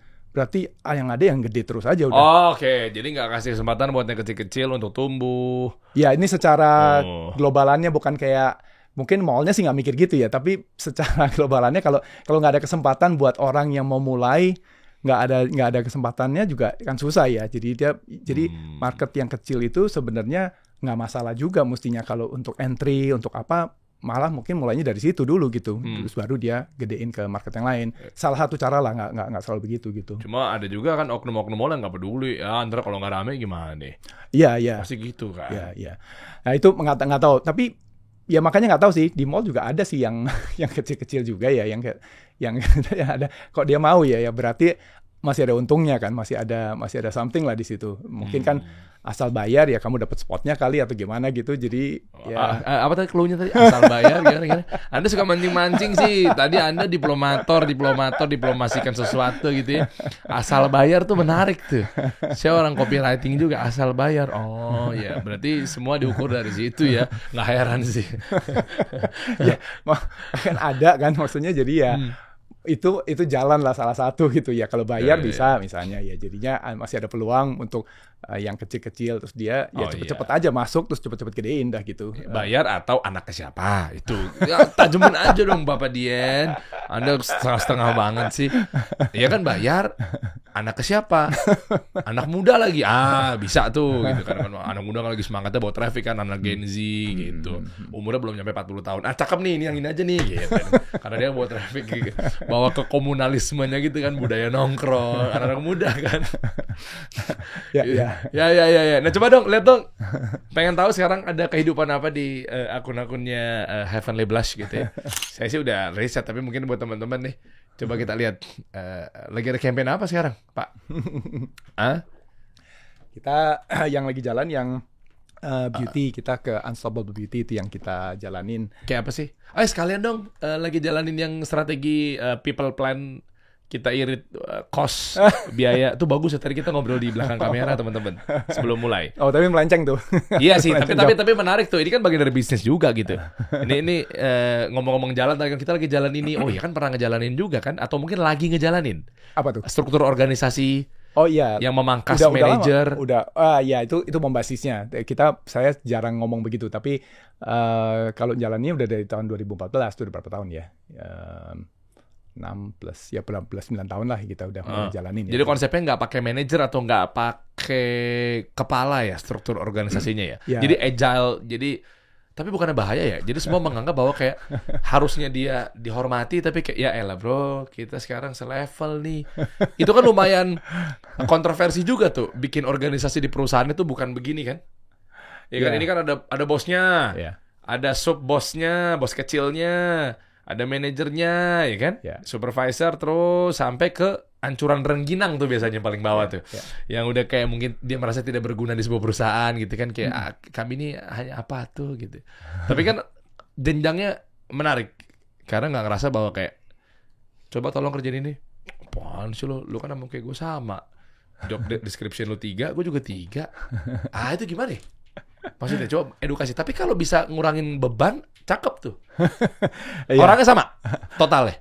Efisiensi nggak? Layoff nggak? Ya, nggak perlu gitu-gitu. Ini sistem kan, sistem manajemen kita milih, misalnya mau pakai sistem A, sistem B, sistem C gitu. Jadinya tuh kita milih caranya kita beroperate aja. Itu sih nggak ada hubungannya sama pengurangan orang apa. Just kita maunya cara apa. Jadi itu mungkin mesti ditarik dari kayak tadi waktu bertanya kenapa apa segala itu kayaknya banyak orang yang mulainya bukan lihat dari situ. Jadi kayak tadi misalnya produk kita maunya adalah deliver sesuatu lah pokoknya itu. Jadi kita bukan sekedar duit gitu, tapi kan alangkah baiknya kita deliver sesuatu dapat duit gitu. Kita ada rewardnya dari situ. Jadi itu filosofi seperti itu kan yang mendasari biasanya. Kalau enggak ya nggak akan dilakukan gitu.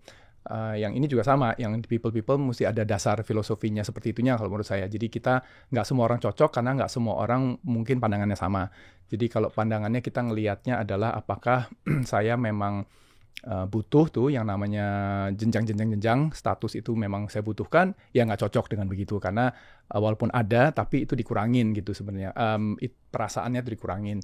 Apakah kita butuh yang namanya saya selalu benar, kalau saya yang punya duit saya selalu benar, apakah saya butuh begitu? Kalau saya nggak butuh begitu berarti itu nggak perlu amat. Kalau saya merasa butuh itu ya nggak cocok pakai begini. Apakah saya merasa butuh bahwa saya satu-satunya hero di company ini yang bisa bawa company ke kanan ke kiri, kreditnya mesti ke saya semua. Kalau butuh jangan pakai cara ini, kalau misalnya nggak butuh bisa pakai cara ini. Nah begitu-begitunya tuh mungkin penting karena nggak akan dijalankan kalau misalnya nggak mau begitu. Kalau itunya ada, nggak butuh begituannya, nggak terlalu kuat lah butuh begitunya. Nah ada yang lainnya sebenarnya yang butuh dari sisi beliefnya kita tentang orang, misalnya saya dengan orang-orang yang kerja pas segala gitu. Sebenarnya kita pandangannya gimana sih? Itu orang bekerja untuk saya atau orang itu bekerja, kita sama-sama bekerja di sini gitu. Saya juga kerja di sini, orang itu juga kerja di sini. Jadi hubungan antara yang kerja dengan yang bekerja, yang punya company dengan segala, apakah seperti begitu paradigmanya atau tuh sama dengan saya misalnya ke sini kita ngobrol gitu, terus saya beli barang di tempatnya orang lain, misalnya beli di supermarket, cukur rambut di mana, misalnya gitu-gitu itu. Hubungannya bukan hubungan saya bosnya dia atau apa, saya customernya dia, saya apa. Hubungan sejajar, tapi kita bisa transaksi, kita bisa doing something. Begitu itu di masyarakat, begitu dilakukan dengan cara gitu, kenapa di dalam company kita berubah total behaviornya? Ya, tapi kan company atau organisasi kan butuh barrier kan? Maksudnya barrier. Kan kalau tadi kan kalau lihat tentang pemaparannya adalah agile. Jadi ini coba saya sederhanakan ya. Saya minta koreksinya kalau memang ternyata tafsiran saya salah gitu ya. Karena biar clear dulu nih message-nya nih. Itu kan dibikin jadi semua sama. Ya, secara derajat ya, maksudnya derajat sama. Saya dengan mereka derajat sama. Jadi udah nggak ada lagi, kita bikin 3 layer deh, oke? Direktur, manager, staff. Kita bikin 3 layer dulu aja deh. Tapi itunya masih ada ya, layer grup ada. Jadi yang saya ngomongin tentang sejajar itu sejajar dari kita nganggap orang-orang ini sejajar atau enggak sebagai manusia gitu. Oh iya. Nah, itu sebagai manusia sejajar atau enggak? Karena job desk-nya sama. Karena saya punya job desk, dia punya job desk. Tapi di bidangnya sama nggak? Nggak, beda-beda total. Jadi Jadi kita bisa semua job desk beda-beda. Terus ini bedanya di mana yang signifikannya? Enggak, saya pikir tadi begini, apa teorinya? Dari tadi kita sampai lupa nyebutin nama teorinya nih kita Holacracy. Holacracy. Holacracy. Nah, namanya holacracy, namanya rada aneh sih. Ya, holacracy. Ya, ini soalnya kan saya kan orang depan ya, striker, brand, ya, marketing gitu ya. Jadi makanya kalau ini kan ranahnya nggak tahu ini operation apa people ya, HR. People, kalau menurut saya people ya. People ya, HRD ya. HRD. Tapi ini tapi kan semua orang punya organisasi. Iya. Ini saya justru mau belajar dapat insight nih. Holacracy. Ya sambil dicari ya nanti kita sambil jelasin. Coba spellingnya gimana? HOLACRACY. Oh, bukan holacrazy ya, gara-gara kita bikin organisasi jadi gila kita nih. Stres. Apa iya bisa works gitu ya. Jujur saya penasaran nih. Saya istilahnya saya lagi ngobrol sama direktur HRD nih. Mau tahu nih, jangan-jangan organisasi jadi lebih sehat ya. Holacracy. Nah gini, sambil nunggu. Tafsiran saya pikir begini nih, Pak. Yang namanya A sama B ini beda bidang. Levelnya anggaplah sama lah, staff. Lo ada di departemen marketing, lo ada di departemen operation, sama ke departemen keuangan. Ada 3 departemen, oke? Nah, oke lah anggaplah staffnya sama, levelnya sama. Tapi berarti kan kerjanya dia yang satu 100% yang ngurusin keuangan, yang satu 100% yang ngurusin marketing, yang satu 100% yang ngurusin operation. Holacracy yang dimaksud itu begini bukan? Biar semuanya tuh bisa dapat bagian dan akhirnya merasa memiliki perusahaan, terus akhirnya jadi lebih sehat. Jadi kalau ada apa-apa bisa backup dan seterusnya. Misalnya gini, yang ini jadinya akhirnya si A, B, C. A di departemen keuangan, B di departemen marketing, C di departemen operation. Si A, dia ngerjain 3. Gitu nggak ya? Misalnya contoh 30% dari keuangan, 30% marketing, 30% adalah operation. Si B juga sama, demikian. Si C juga sama. Jadi dia istilahnya kalau bodoh-bodohannya aja nih, mungkin contoh saya gitu ya. Dia juga ngerjain ngedit video, habis itu dia juga bikin laporan keuangan, habis itu harinya dia tuh ya, office hour-nya dia, habis itu dia ngurusin operation. Tapi polanya dikit. Iya, nggak begitu sih. Nah, ini apa nih? Agile yang dimaksud tuh gimana? Jadi ceritanya mesti rada panjang dan mesti pakarnya yang ngomong sendiri ya. Tapi saya coba ringkesin dari apa yang kan kita jalanin. Jadi kita jelasinnya dari yang sisi yang jalaninnya. Makanya tadi kita mesti balik dulu ke kenapanya kita pakai kan gitu. Tadi saya coba bawa ke leveling tadi, misalnya kita ngomong tentang leveling. Leveling itu sebenarnya kita ngomongin leveling, apa yang kita leveling sih sebenarnya gitu. Apakah apanya yang di level gajinya atau apanya, karena kalau pekerjaan itu semua orang pekerjaan berbeda aja. Nggak ada levelnya gitu. Marketing, apakah marketing lebih tinggi daripada operation misalnya, atau si HR lebih rendah daripada si sales, itu kan nggak begitu make sense. At least buat saya nggak begitu make sense. Itu fungsi, bukan, nggak ada levelingnya, nggak ada atas bawahnya. Oke, terus sekarang kita bilang ada direktur, ada manajernya, ada leveling seperti itu. Leveling seperti itu kita bilang ada level-levelnya. Dia lebih atas daripada saya. Nah, perkataan dia lebih atas dari saya itu juga tidak make sense kalau buat saya, karena itu kerjaan. Kayak saya bilang kerjaan marketing sama kerjaan keuangan itu 2 kerjaan, sama-sama ada job desk-nya, sama-sama dikerjain, sama-sama ada expertnya, sama-sama ada accountability-nya yang dia mesti kerjain. Antara direktur sama manajer juga sama. Direktur punya sesuatu yang dia kerjain, manajer punya sesuatu yang dia kerjain, bawahannya juga punya sesuatu yang dia kerjain. Dalam hal itu sebenarnya kita bilang atasan bawahan, kita bilang itu saya reporting ke dianya, dia atasan saya segala itu. Konotasi atasan itu adalah konotasi power kan, konotasi power bahwa itu di structure-nya seperti itu gitu. Jadi kalau digambar di piramid itu semakin ke atas powernya semakin 100%. Jadi di atas 100%. Semua power dia bisa veto dari ujung ke ujung, sampai sapu apa yang mau dibeli dia bisa veto. Semakin ke bawah semakin dia nggak punya power apa-apa. Di bawah itu semuanya dia mengerjakan hanya spesifik yang dia bisa kerjain. Satu arah dia kerjain A ya A, dia B C gitu. Semakin ke atas dia semakin dapat lebih banyak, semakin ke atas lebih banyak. Pengaturan dengan cara begitu itu apakah make sense atau enggak gitu ya. Maksudnya bukan nggak make sense. Make sense karena sudah jalan dan terbukti berjalan. Tapi apakah itu satu-satunya cara untuk mengatur? Dari sisi kerjaan, kalau kita ulang lagi nih, sebenarnya itu kan dari zaman dulu gitu. Dari zaman dulu di mana orangnya, maaf tapi maksudnya ceritanya bego-bego lah dulu, bego-bego kerjaannya pokoknya itu. Jadi semua mesti disupervise, mesti diatur, semua mesti ada direct supervision dan direct direction dari atas, mesti begini semua, dari atas sampai bawah semua mesti ikutin itu, nggak boleh nyimpang. Yang paling bawah apalagi nggak boleh nyimpang sama sekali gitu. Dia harus ikutin aja. Mau dia pinter kek, mau apa kek, pokoknya dia ikutin. Kalau dia belum naik pangkat, dia belum punya otoritas itu. Pembagian seperti itu adalah mengasumsi banyak hal, bahwa yang di bawahnya selalu paling lebih bego, yang di atasnya selalu lebih pintar. Udah gitu efek dari situ adalah status tadi itu, jadi ada status. Padahal tadinya kan kita ngatur kerjaan, bukan status-statusan, bukan saya punya power, terus saya diinin banyak orang, disukain banyak orang, terus saya punya power banyak. Kan bukan begitu ngatur kerjaan sebenarnya, ngatur. End up-nya ada side effect-nya adalah terus ada power, ada status-statusan. Sekarang orang berlomba-lomba nih ke atas, kalau semakin atas dia dapat perks, dapat ini, dapat office yang lebih gede, dapat apa segala macam. Itu semua jadi side effect, padahal kita tadinya mau ngatur kerjaan, bukannya mau begituan. Lama-lama jadi posisi-posisi itu, terus udah jadi power itu, terus jadi kerap. Sekarang saya udah punya powernya, sekarang saya mau keep power saya. Saya mau bagaimana caranya saya keep saya di sini, terus saya bisa tambah naik terus, akhirnya diomongin begituan.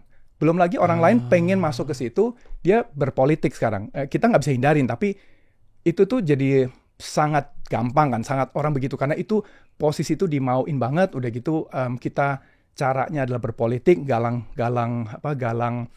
opini, apa segala. Kalau kita mau backstep orang, saya kerjain gitu, saya dapat jalurnya. Karena semakin ke atas, saya semakin bisa cepet tuh begitu. Jadi gituan semua side effect yang sebenarnya kita bilang nggak perlu ada. Kita tuh sebenarnya ngomong kerja nih, bukannya begitu-begituan. Saya kerja nyari nafkah, dia kerja nyari nafkah, semua kita tuh cari nafkah, kita hopefully apa yang kita kerjain berguna gitu. Jadinya terus kita bergabung. Di dalam itu semua yang gitu-gituan tuh jadi kayak side effect yang nggak perlu. Apalagi kalau jadi jelek ya. Jadi ada berpolitik dalamnya, ada tingkatan, terus kebut-kebutan, saya mau lebih jago dari dianya, saya mau tusuk-tusukan segala gitu untuk sesuatu yang dalam kata semuanya tanda kutipnya power. Saya mau power lebih gede. Kalau power lebih gede pasti duit lebih gede, pasti semua gitu. Itu adalah sudah terbiasa kita begitu. Tapi kalau kita mundur sedikit gitu, kita coba lihat apakah itu is the only way? Apakah cara yang begitu? Ada nggak cara lain yang kita bisa ngatur kerjaan yang mengurangi efek-efek itunya? Jadi arahnya dari situ. Keluarnya semua ini juga seperti itu kira-kira. Ada orang-orang yang, dan biasanya keluarnya ini kebanyakan kalau dilihat nanti itu bukan hanya holacracy, tapi company-company lain juga banyak yang ngerjain. Tapi biasanya company-company yang di IT banyak. Kalau di IT udah banyak tuh, karena memang kulturnya seperti itu. Dia nggak gerah gitu, dia gerah untuk itu. Oh tadi saya lupa, pada waktu kita bilang begitu, asumsi itu, sekarang asumsi itu sudah nggak benar. Orang kerjanya sekarang ini sebenarnya banyak yang creative work, banyak yang knowledge work. Kerjaannya tuh bukannya nyekrup, bukannya gitu supervisi ketat. Itu justru di supervisi juga nggak tahu apa yang disupervisi gitu. Maksudnya dia memakai otaknya gitu. Jadi dia mengeluarkan sesuatu yang kreatif, keluarnya outputnya tuh kreatif kayak kerjaan yang seperti ini. Kita mungkin masih ada strukturnya yang misalnya supervisi ketat apa segala macam, tapi yang disupervisi bukan kayak dulu, sehingga sebenarnya kita berasa apakah satu-satunya cara adalah seperti itu karena cara itu dirancang untuk zaman dulu. Kalau zaman sekarang, apakah tidak lebih baik yang dikerjakan adalah lebih otonominya, terus network itu maksudnya instead of jenjang itu sebenarnya dia cara bekerja adalah network kan. Jadi dari sini ke sana, bukannya atas bawah begitu. Ada yang ke atas, ada yang ke bawah, ada yang ke samping, ada yang ke mana. Jadi itu network seperti itu.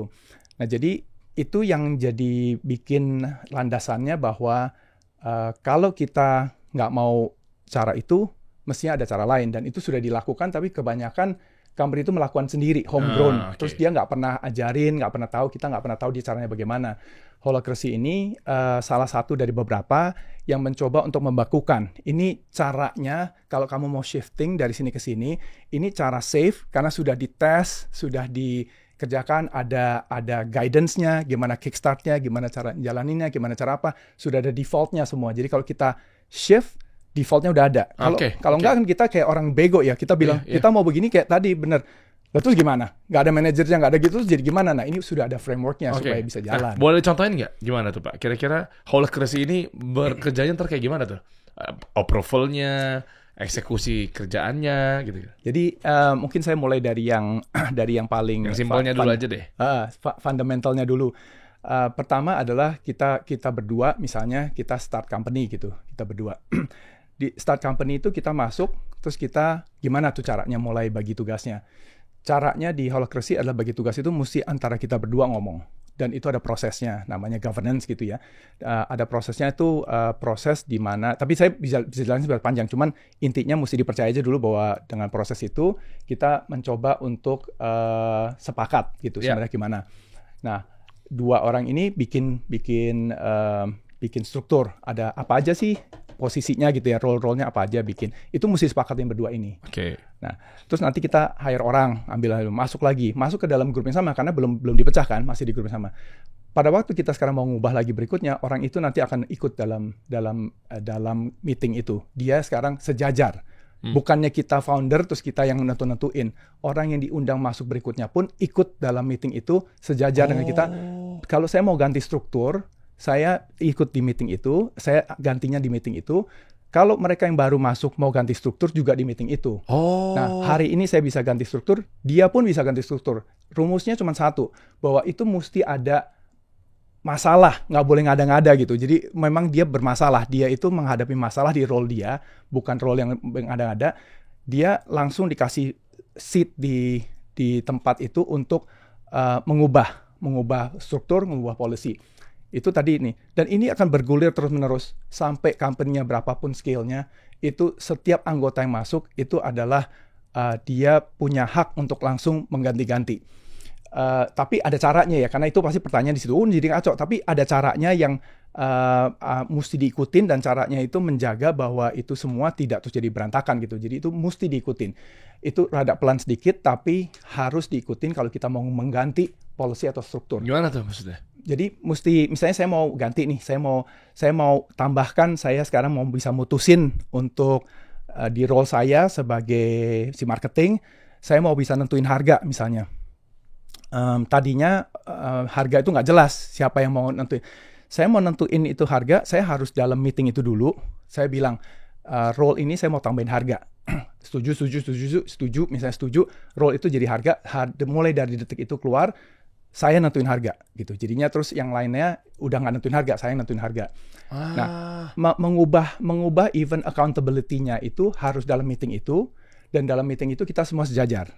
Artinya tidak ada yang karena saya yang start company-nya, saya punya say di situ, kamu orang nggak punya, kamu orang diem aja. Pokoknya kalau saya ganti nih, saya mau ganti, saya ganti.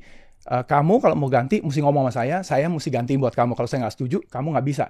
Walaupun dia pusing nih, saya punya masalah tiap hari, saya ngadepin di lapangan, saya ngadepin masalah ini.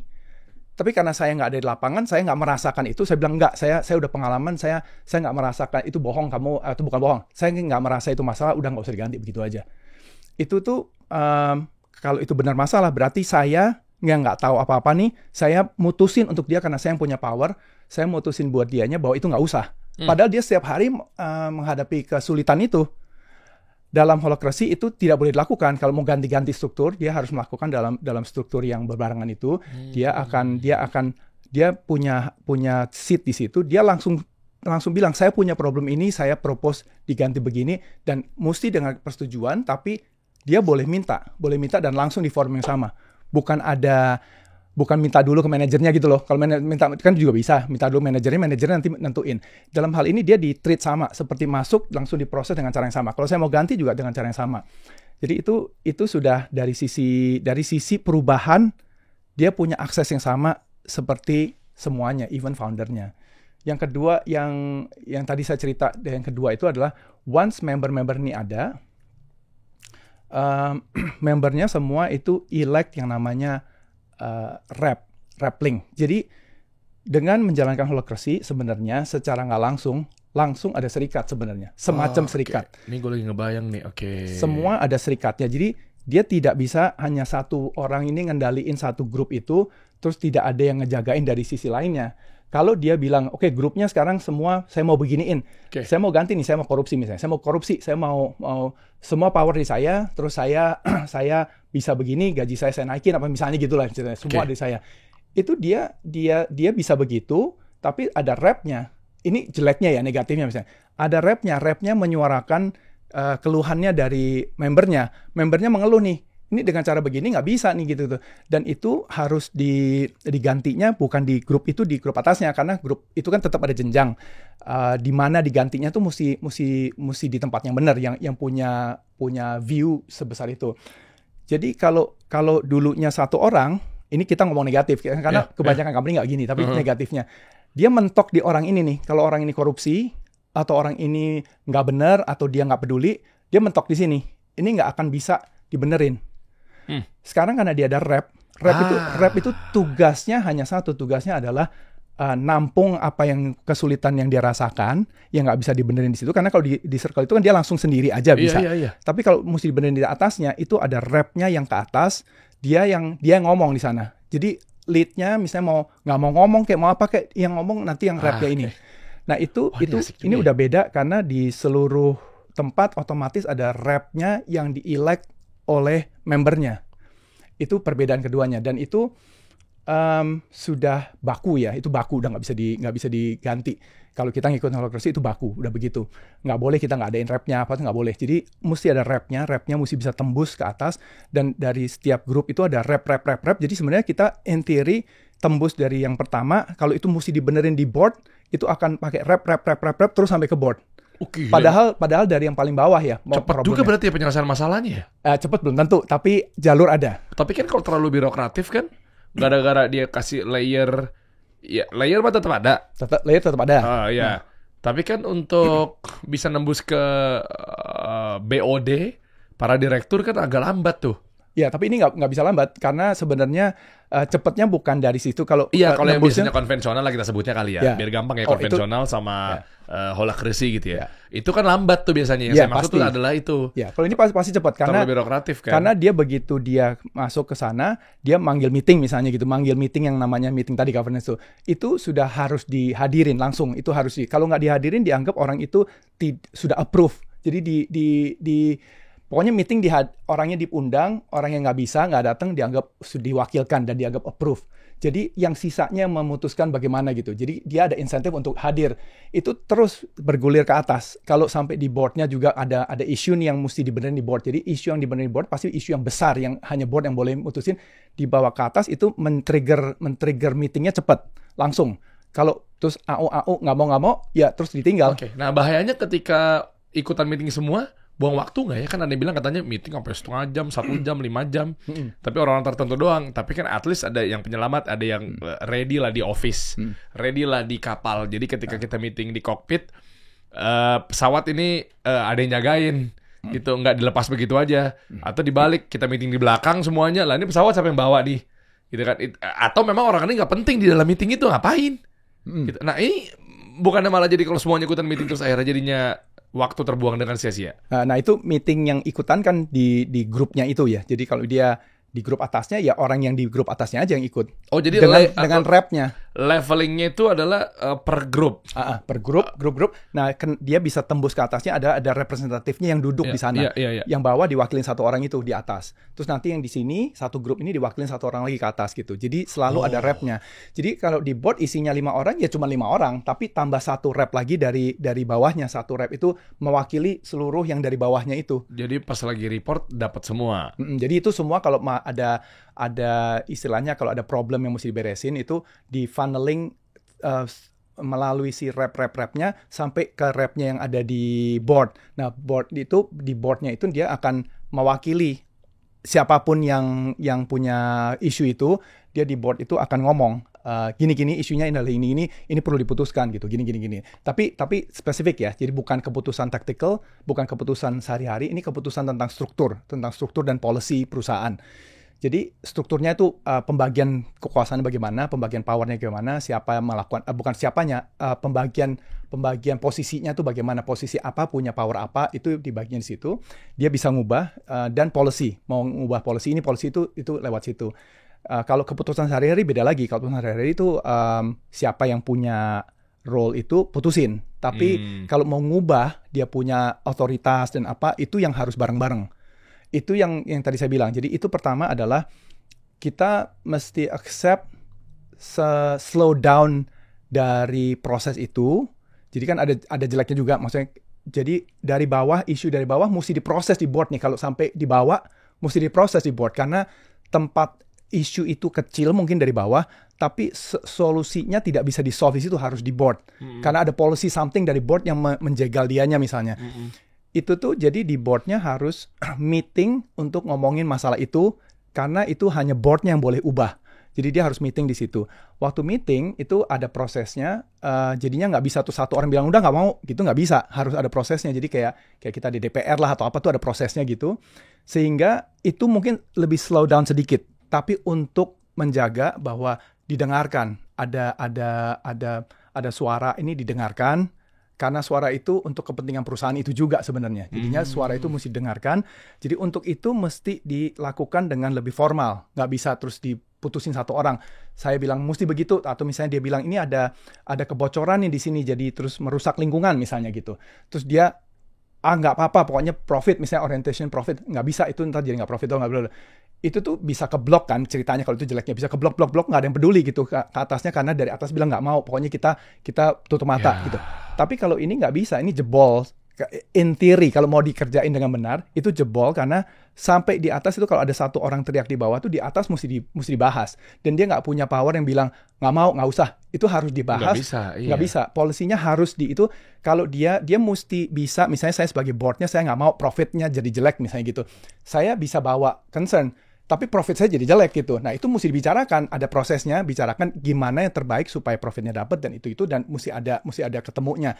Tapi yang digaranti adalah isu itu pasti dibahas, pasti ada solusinya. Ini benefitnya ya. Nah ini benefitnya untuk orang-orang lainnya, belum tentu buat manajernya, tapi buat orang-orangnya pasti dibahas, pasti ada solusinya. Jadi board nggak bisa bilang nggak itu nggak penting, pokoknya buat gue nggak penting. Pokoknya gue ngejar profit, mau ngerusak alam kek, misalnya, mau udara jadi nggak bersih kek. Itu nggak penting, gue nggak mau misalnya. Itu nggak bisa terjadi. Nah, kayak tadi saya bilang, saya mesti hati-hati. Karena kan kebanyakan company nggak begitu anyway. Iya. Tapi kita bilang misalnya kenapa jeleknya tuh, kalau sejelek-jeleknya begitu, itu tembus semua.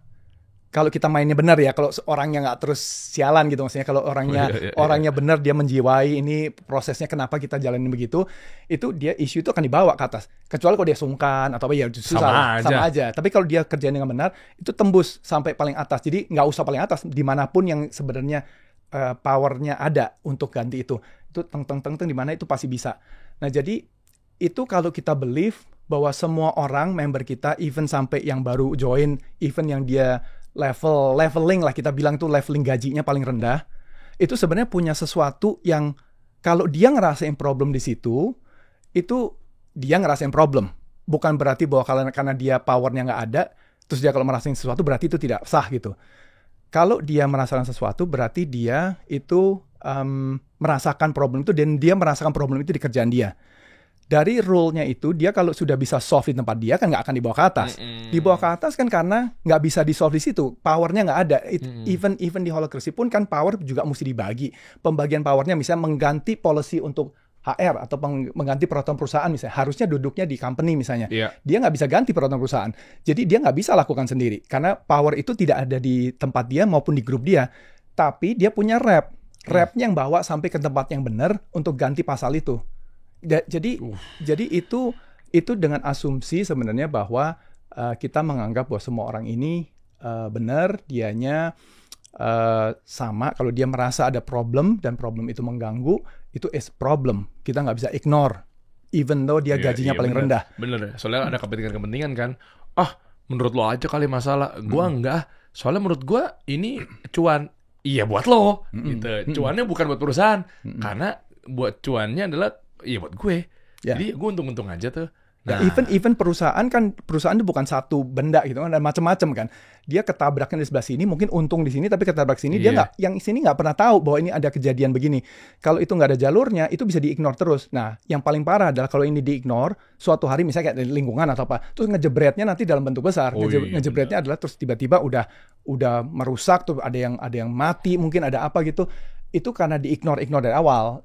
Itu yang sebenarnya kalau kita ada yang alasannya kenapa kita jalanin sesuatu yang lebih rata gitu.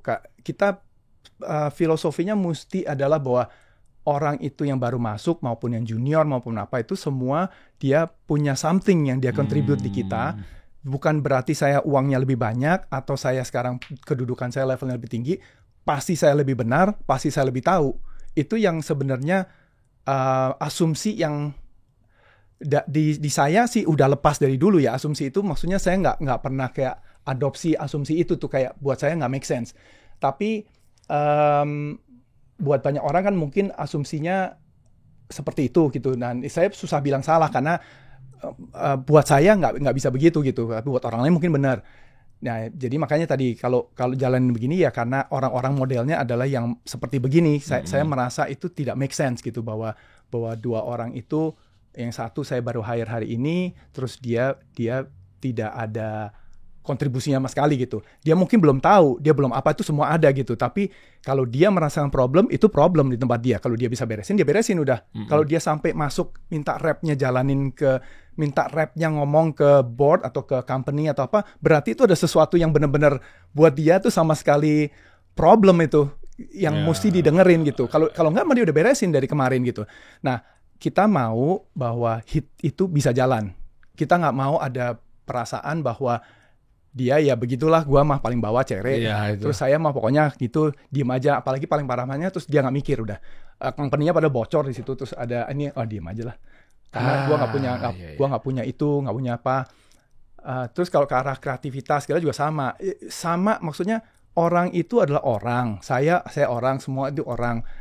Kita di manajemen itu berusaha untuk memanage orang-orang ini. Itu dulu. Sekarang memanage orang-orang itu sebenarnya kita mesti rada refleksi sedikit gitu. Memanage orang-orang ini maksudnya apa gitu. Orang itu di-manage karena dia nggak mau kerja. Orang itu di-manage karena dia kerjanya nggak beres. Dia apa?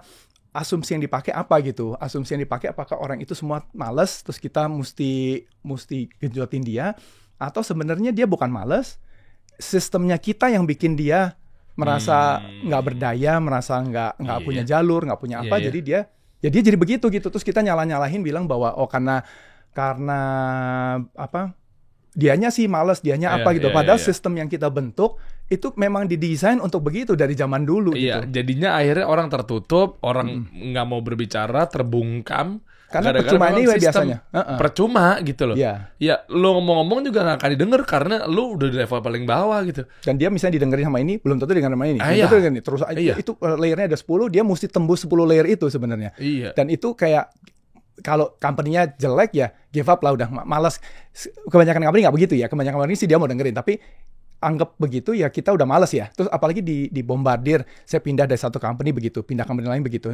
Semua begitu. Akhirnya saya ini caranya satu-satunya saya bisa melakukan perubahan ada kalau saya duduk di posisi itu. Kalau enggak mas saya nggak bisa. Padahal itu kalau kita mau telaah beneran apakah benar ya bahwa itu sistem yang mau kita anut gitu, bahwa orang itu harus dudukin suatu posisi dulu sebelum dia bisa melakukan perubahan. Padahal dia ngerasain problemnya yang di lapangan tuh dianya yang ada di lapangan, dia ngerasain hari ke hari. Tapi karena sudah itu sampai dia give up, sampai dia merasa itu biasa. Saya memang bukan role saya untuk mikirin, jadi saya nggak mikirin. Padahal kebakaran nih di situ. Terus tapi itu bukan role saya misalnya ya. Itu bukan role saya dan saya juga nggak pada tempatnya. Posisi saya di sini. Saya nggak punya wewenang untuk itu dan itu bukan saya punya itu. Itu udah parah banget. Jadi dia adalah company itu, dia melihat sesuatu yang salah di situ dan kebakaran, tapi dia pilih untuk diem bukan karena dia karena dia merasa dia memang percuma, posisinya di situ, dia memang kastanya di situ. Jadi kasta saya di sini itu bukan pada tempatnya saya ngomong, udah diem aja.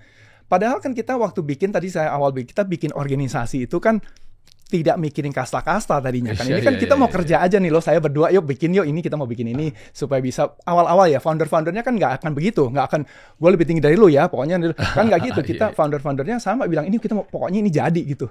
Begitu orangnya ada 100, begitu orangnya ada itu mulai tuh semua lupa intrik terus mulai bikin level karena itu mau memanage kan tadinya mulai semua side effect itu terjadi kalau menurut saya. Jadi terus terus oknum bisa memanfaatkan kejadian itu baik terus satu nih masuk yang oknum itu yang terus ganjelin itu jadi bikin racun di tempatnya itu gitu.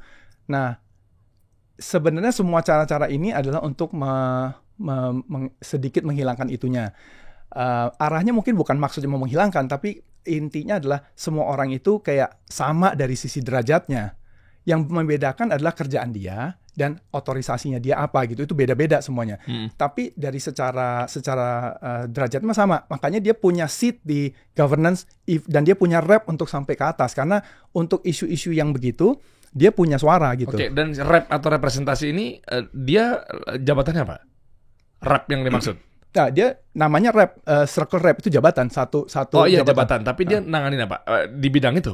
Ya, jadi dia misalnya departemen marketing ada 5, satunya rep. Ya, jadi di rep itu salah satu. Jadi itu nanti yang saya mesti rada bedah dikit itunya. Tapi bayangin aja dia kayak posisi dia pegang posisi lain juga, tapi dia di-elect oleh teman-temannya untuk pegang rep. Nah, di satu tim itu, di grup itu lu repnya ya? Ya. Boleh ganti-gantian? Itu ada masanya. Jadi masanya selesai, election ulang. Kalau dianya resign, election ulang. Kalau dia ada yang nggak suka, election ulang. Jadi kayak pemilu ulang mulu tuh ya? Jadi pokoknya itu sebenarnya napasnya adalah untuk representatif membernya. Kalau membernya, mestinya membernya bukan happy nggak happy ya, tapi itu untuk membernya. Jadi membernya kalau misalnya ini kurang cocok, ya diganti. Kalau misalnya itu dia, jadi mestinya dari membernya itu rep untuk membernya. Jadi makanya kenapa election, kenapa pilih, bukan ditunjuk. Jadi mereka milih siapa yang mau jadi repnya. Jadi yang dipilih siapa ya terserah membernya yang merasa mungkin orangnya lebih bisa mengerti mereka mungkin, terus bisa bawa isunya, bisa berdebat maybe apa gitu ya. Nah kalau grup yang dimaksud itu beda bidang grupnya. Tadi per grup itu.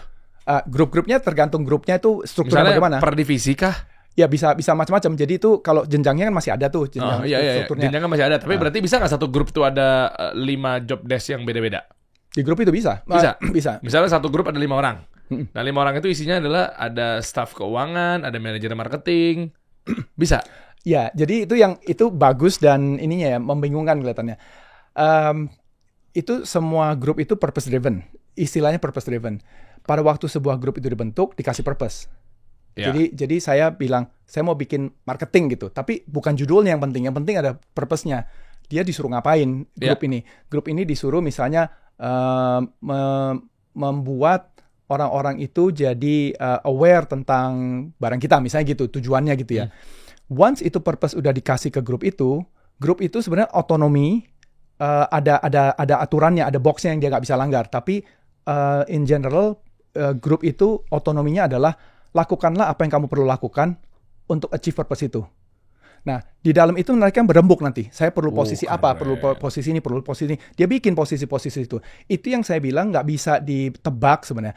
Antara grup yang ini, grup yang itu, grup yang ini, dia mungkin berembuk mengeluarkan posisi mungkin yang berbeda-beda. Bisa juga dia nyontek, dia sama. Tapi kita nggak bisa bilang bahwa dia akan nyontek. Pokoknya dia akan berembuk, dia akan mikir bahwa saya perlunya posisi A, posisi B, posisi C, dia jadain tuh posisi A, B. Nah, bagaimana kalau misalnya dia suatu hari di situ bilang, oh saya juga perlu posisi keuangan. Ya, in theory bisa. Dia bisa keluarin posisi keuangan untuk scope-nya dia aja, untuk grupnya dia. Karena berlakunya kan cuma di dia, nggak bisa untuk satu company, karena dia bukan di satu company, dia di grup itu doang. Yeah. Dia mau keluarin, oh saya mau ada posisi keuangan di sini. Ya silahkan aja. Dan itu tidak bisa diveto oleh siapapun, karena di grup itu tuh kayak black box gitu. Kita begitu itu mandatnya di situ adalah deliver ini, marketing ini supaya orang aware. Sebenarnya berhenti di situ, that's it. Di dalamnya mereka mau ngapain itu adalah mereka berembuk apa yang mereka mesti lakukan untuk deliver purpose itu. Berarti ada banyak dong ya grupnya ya? Maksudnya dengan grup yang ternyata isinya sama aja gitu sama grup yang satu lagi? Enggak gitu. Bisa juga enggak. Jadi itu bisa tidak berarti bahwa itu good idea kan. Jadi bahwa kita bisa nyamain, kita bisa semua punya, itu tidak berarti bahwa itu good idea untuk punya semuanya. Jadi yang mesti terjadi adalah dia bikin itu mesti karena ada problem. Di grupnya mesti ada problem sesuatu yang dia nggak bisa solve. Baru dia keluarin. Itu ada rule-nya. Rule-nya itu mesti ada problem nyata. Kalau dia tidak pernah ada masalah keuangan di situ, mengeluarkan sebuah role yang untuk ngurusin keuangan, itu nggak bisa. Karena dia waktu masuk ke meetingnya ditanya awalnya, masalahnya apa gitu. Terus dia bilang, nggak ada masalah, saya just kepengen aja karena dia punya itu. Nggak bisa. Mesti ada masalah. Saya tiap kali minta beginian, itu mesti ada yang ngitungin dan kita nggak bisa ngitung nih. Saya perlu yang namanya orang keuangan yang bisa ngitungin gitu role-nya. Nah, terus dia keluarin. Grup lain mungkin nggak ada kebutuhan itu, semua udah nggak ada role keuangan itu. Di grup lain mungkin ada yang butuhnya bukan hanya keuangan, mungkin dia perlu keuangan dan apalah HR misalnya atau apa gitu. Dia bisa, in theory ya.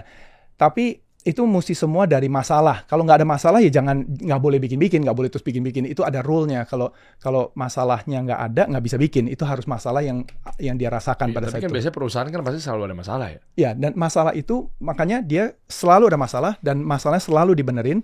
Tapi perbaikannya tidak mungkin akan mengenerate orang yang sama di sebuah tempat gitu. Iya. Yang ini terus jadi duplikat yang itu berarti kayak coincidence-nya bahwa mereka semua punya problem yang sama, udah gitu mereka solve-nya dengan cara yang sama.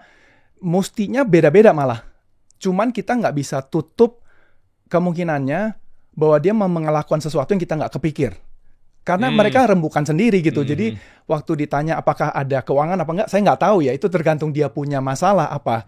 Kalau dia masalahnya di situ, dia tongolin role-nya. Kalau dia nggak masalah di situ, dia.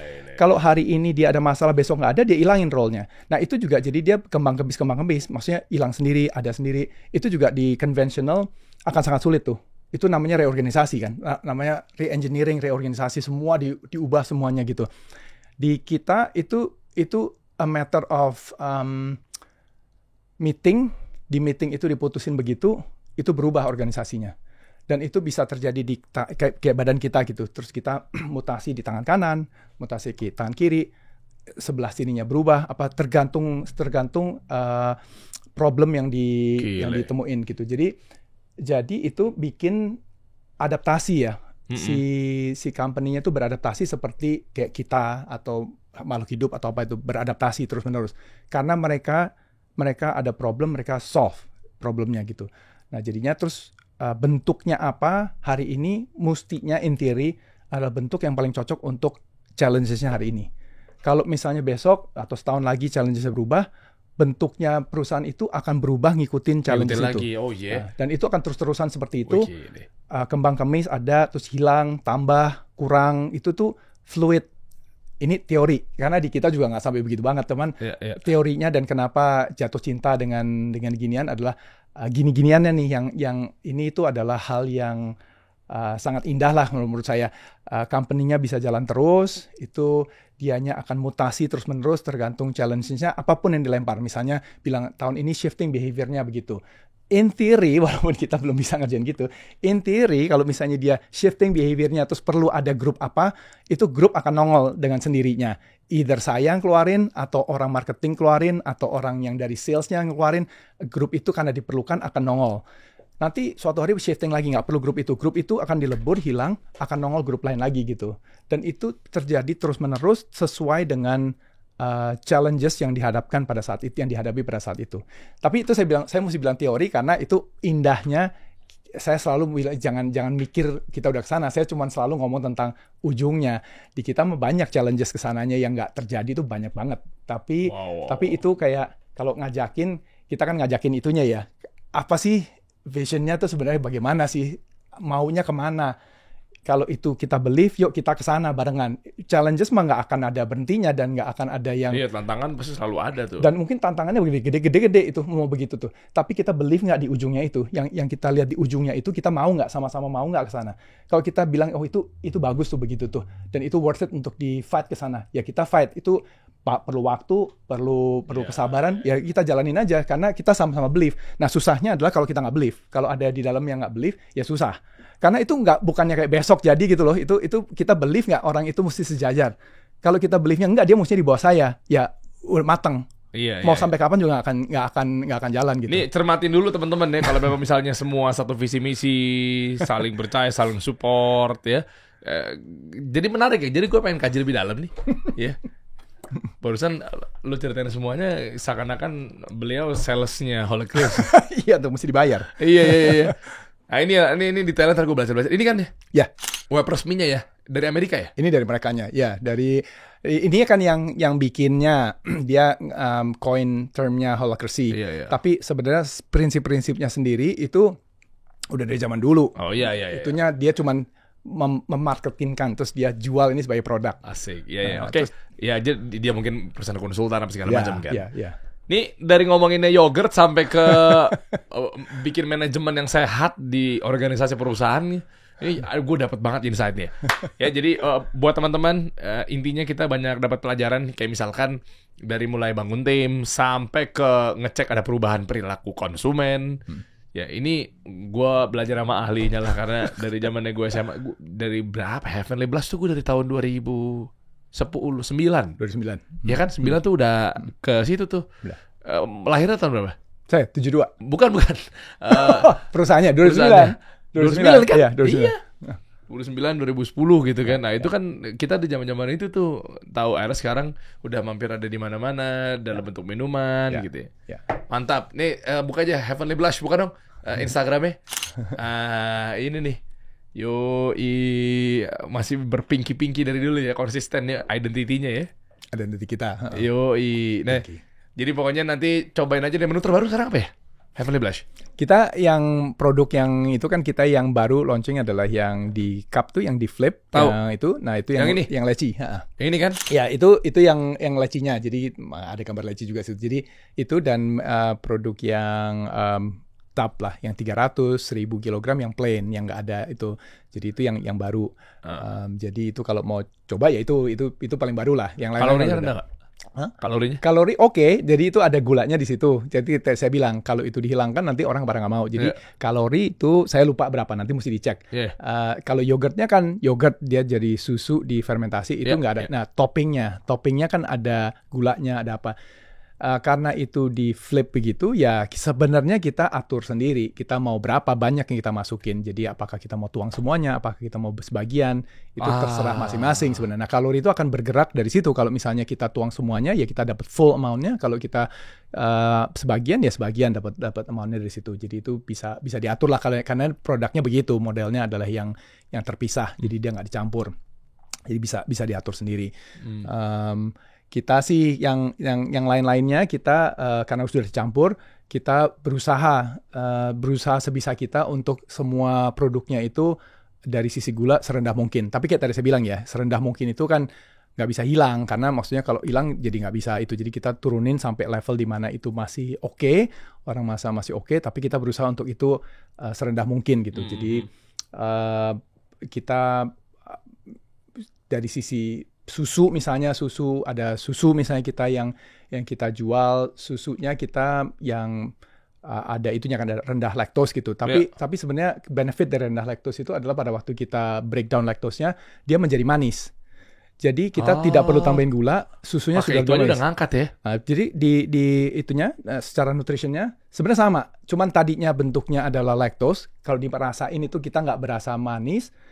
Waktu di breakdown menjadi glukos kan, terus dia jadi manis rasanya. Nah, itu kayak gitu-gitu sebisa mungkin kita manfaatin. Kita nggak nambah gulanya, tapi barangnya bisa menjadi manis karena ada propertinya yang bisa kita ubah atau apa gitu, itu supaya kita bisa rendahin gulanya. Kadang-kadang ada hal-hal yang bisa manis karena kombinasi dari beberapa ingredient. Kenapa pakai gula gitu, mendingan pakai itu gitu. Nah, kalau bisa begitu kita begitu. Jadi itu supaya dia bisa rendah gulanya. Karena ya gula lah ya, maksudnya kita gula banyak lah di mana-mana. Jadi kalau kita bisa rendahin gula kita ya lebih baik gitu. Iya, karena semua makanan sekarang ya udah ada gulanya gitu. Gulanya gitu. Pasti ada. Jadi kita kalau bisa turunin ya turunin. Sebenarnya sodium segala juga sama ya. Sodium juga garam itu is another thing yang itu juga di mana-mana dan kita makannya juga di mana-mana, garam itu di mana-mana yang sodiumnya itu juga sama gitu. Jadi kalau kita ngomong di mana-mana sekarang Heavenly Blast juga ada di mana-mana nih. Mantap. Nanti kita tunggu lagi produk-produk terbarunya, nanti kita undang-undang lagi ya karena terobosannya banyak saya temukan ilmu-ilmu luar biasa. Heavenly Blast. Jadi yang kompetitornya dia punya kayak gini juga nggak? Enggak ada. Mereka kan punya masing-masing. Mereka punya unggulannya mereka ada yang barang-barang yang mereka, ini barangnya kita. Jadi memang beda-beda yang di offer. Oh, jadi sekarang udah masing-masing aja udah ya. Kan dulu kan super kenceng tuh. Ya. Kenceng-kenceng kan tuh yogurtnya ini sama ini kan sekarang udah nggak tahu tuh artinya pisah jalur itu gara-gara ada yang satu gara-gara nggak kuat ngelawan itu atau dari si A si B bodo amat gue udah nggak peduli ternyata behaviornya nggak menarik di situ gue pindah aja bisa jadi begitu ya. Ya itu terserah masing-masingnya gimana kan mutusinnya. Maksudnya mereka mau bagaimana.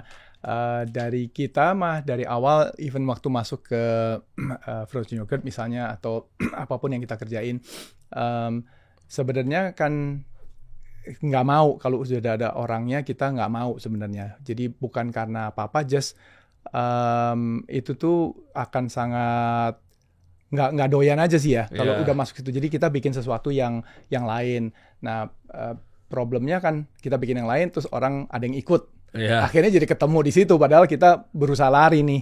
Nah, jadi berarti Anda kepinteran dibanding dia. Enggak, bukan kepinteran. Kita nggak mau begitu. Kita nggak mau gitu. Kita masuk ke sini. Terus kita kerjain yang itu. Tadinya nggak gangguin siapa-siapa gitu, kita sendiri main sendiri gitu. Terus dia datang karena tahu demand tinggi. Malah ada terus aja. jadi kan berantem di situ kan.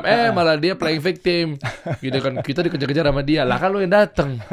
Ya, tapi intinya kalau dari kita kan males ya gitu. Sebenarnya brand-brand lain juga banyak yang begitulah. Itu sebenarnya kan kita yang namanya Blue Ocean lah, kita bilang kita mau diferensiasi segala, itu kan napasnya dari situ. Jadi pasti gitu. Nah, sebenarnya rada males ya itu untuk masuk ke sesuatu yang sudah sama, even dari sisi itu ngomong dari sisi perang-perangannya, tapi juga dari sisi option ke konsumen gitu loh. Maksudnya itu juga sama. Maksudnya kalau itu sudah ada optionnya, apalagi optionnya udah ada 5, udah ada 10 option yang itu mereka sudah pilih dari 10 itu bisa gitu.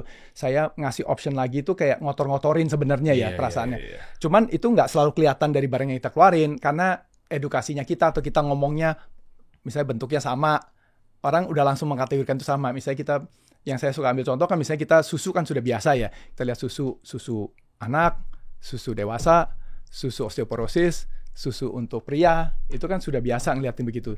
Kalau kita buka aja terus kita taruh powdernya di tengah meja, kita nggak akan bisa bedain ini susu apa susu apa.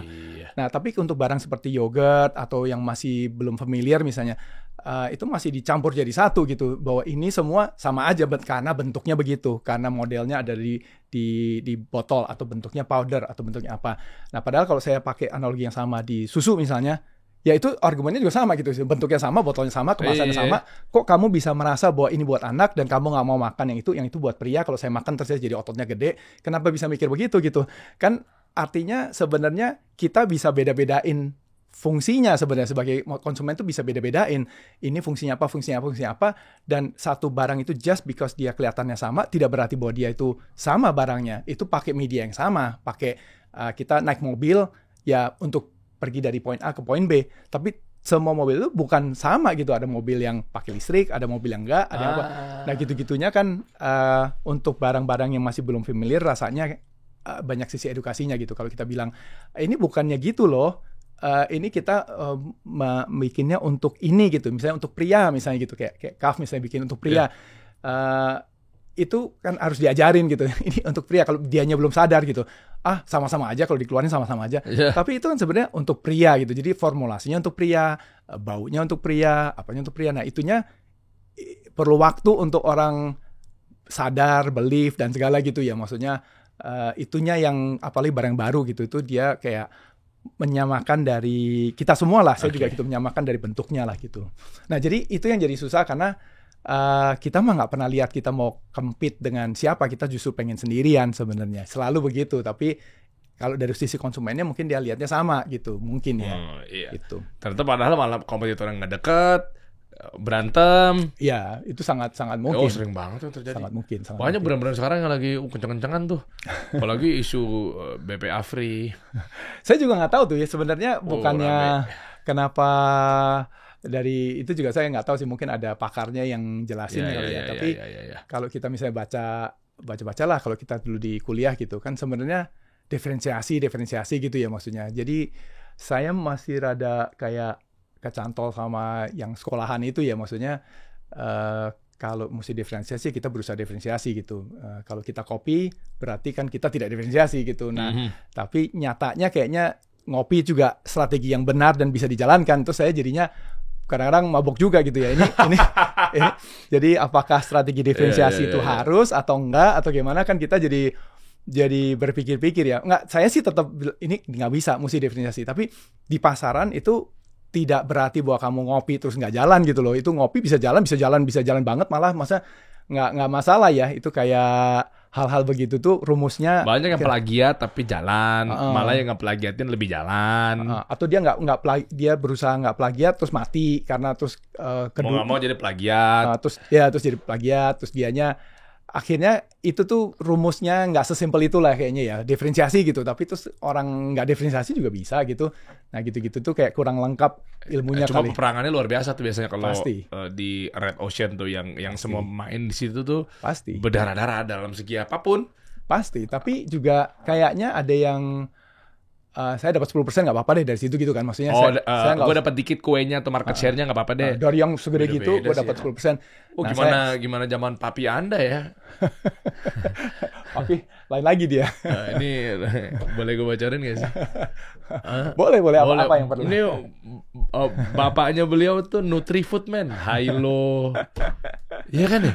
Emang pemain apa bisa dibilang ya FMCG ya kalau gitu ya?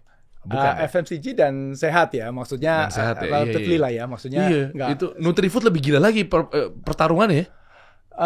Iya dan Wow. tidak. Iya dan tidak. Anda maksudnya- ternyata keluarga konglomerat Wah, ya. nggak bisa tuh, nggak ada. Cuman ada satu tidak bisa bilang konglomerat. Oke. Thank you ya. Kita kasih solusi.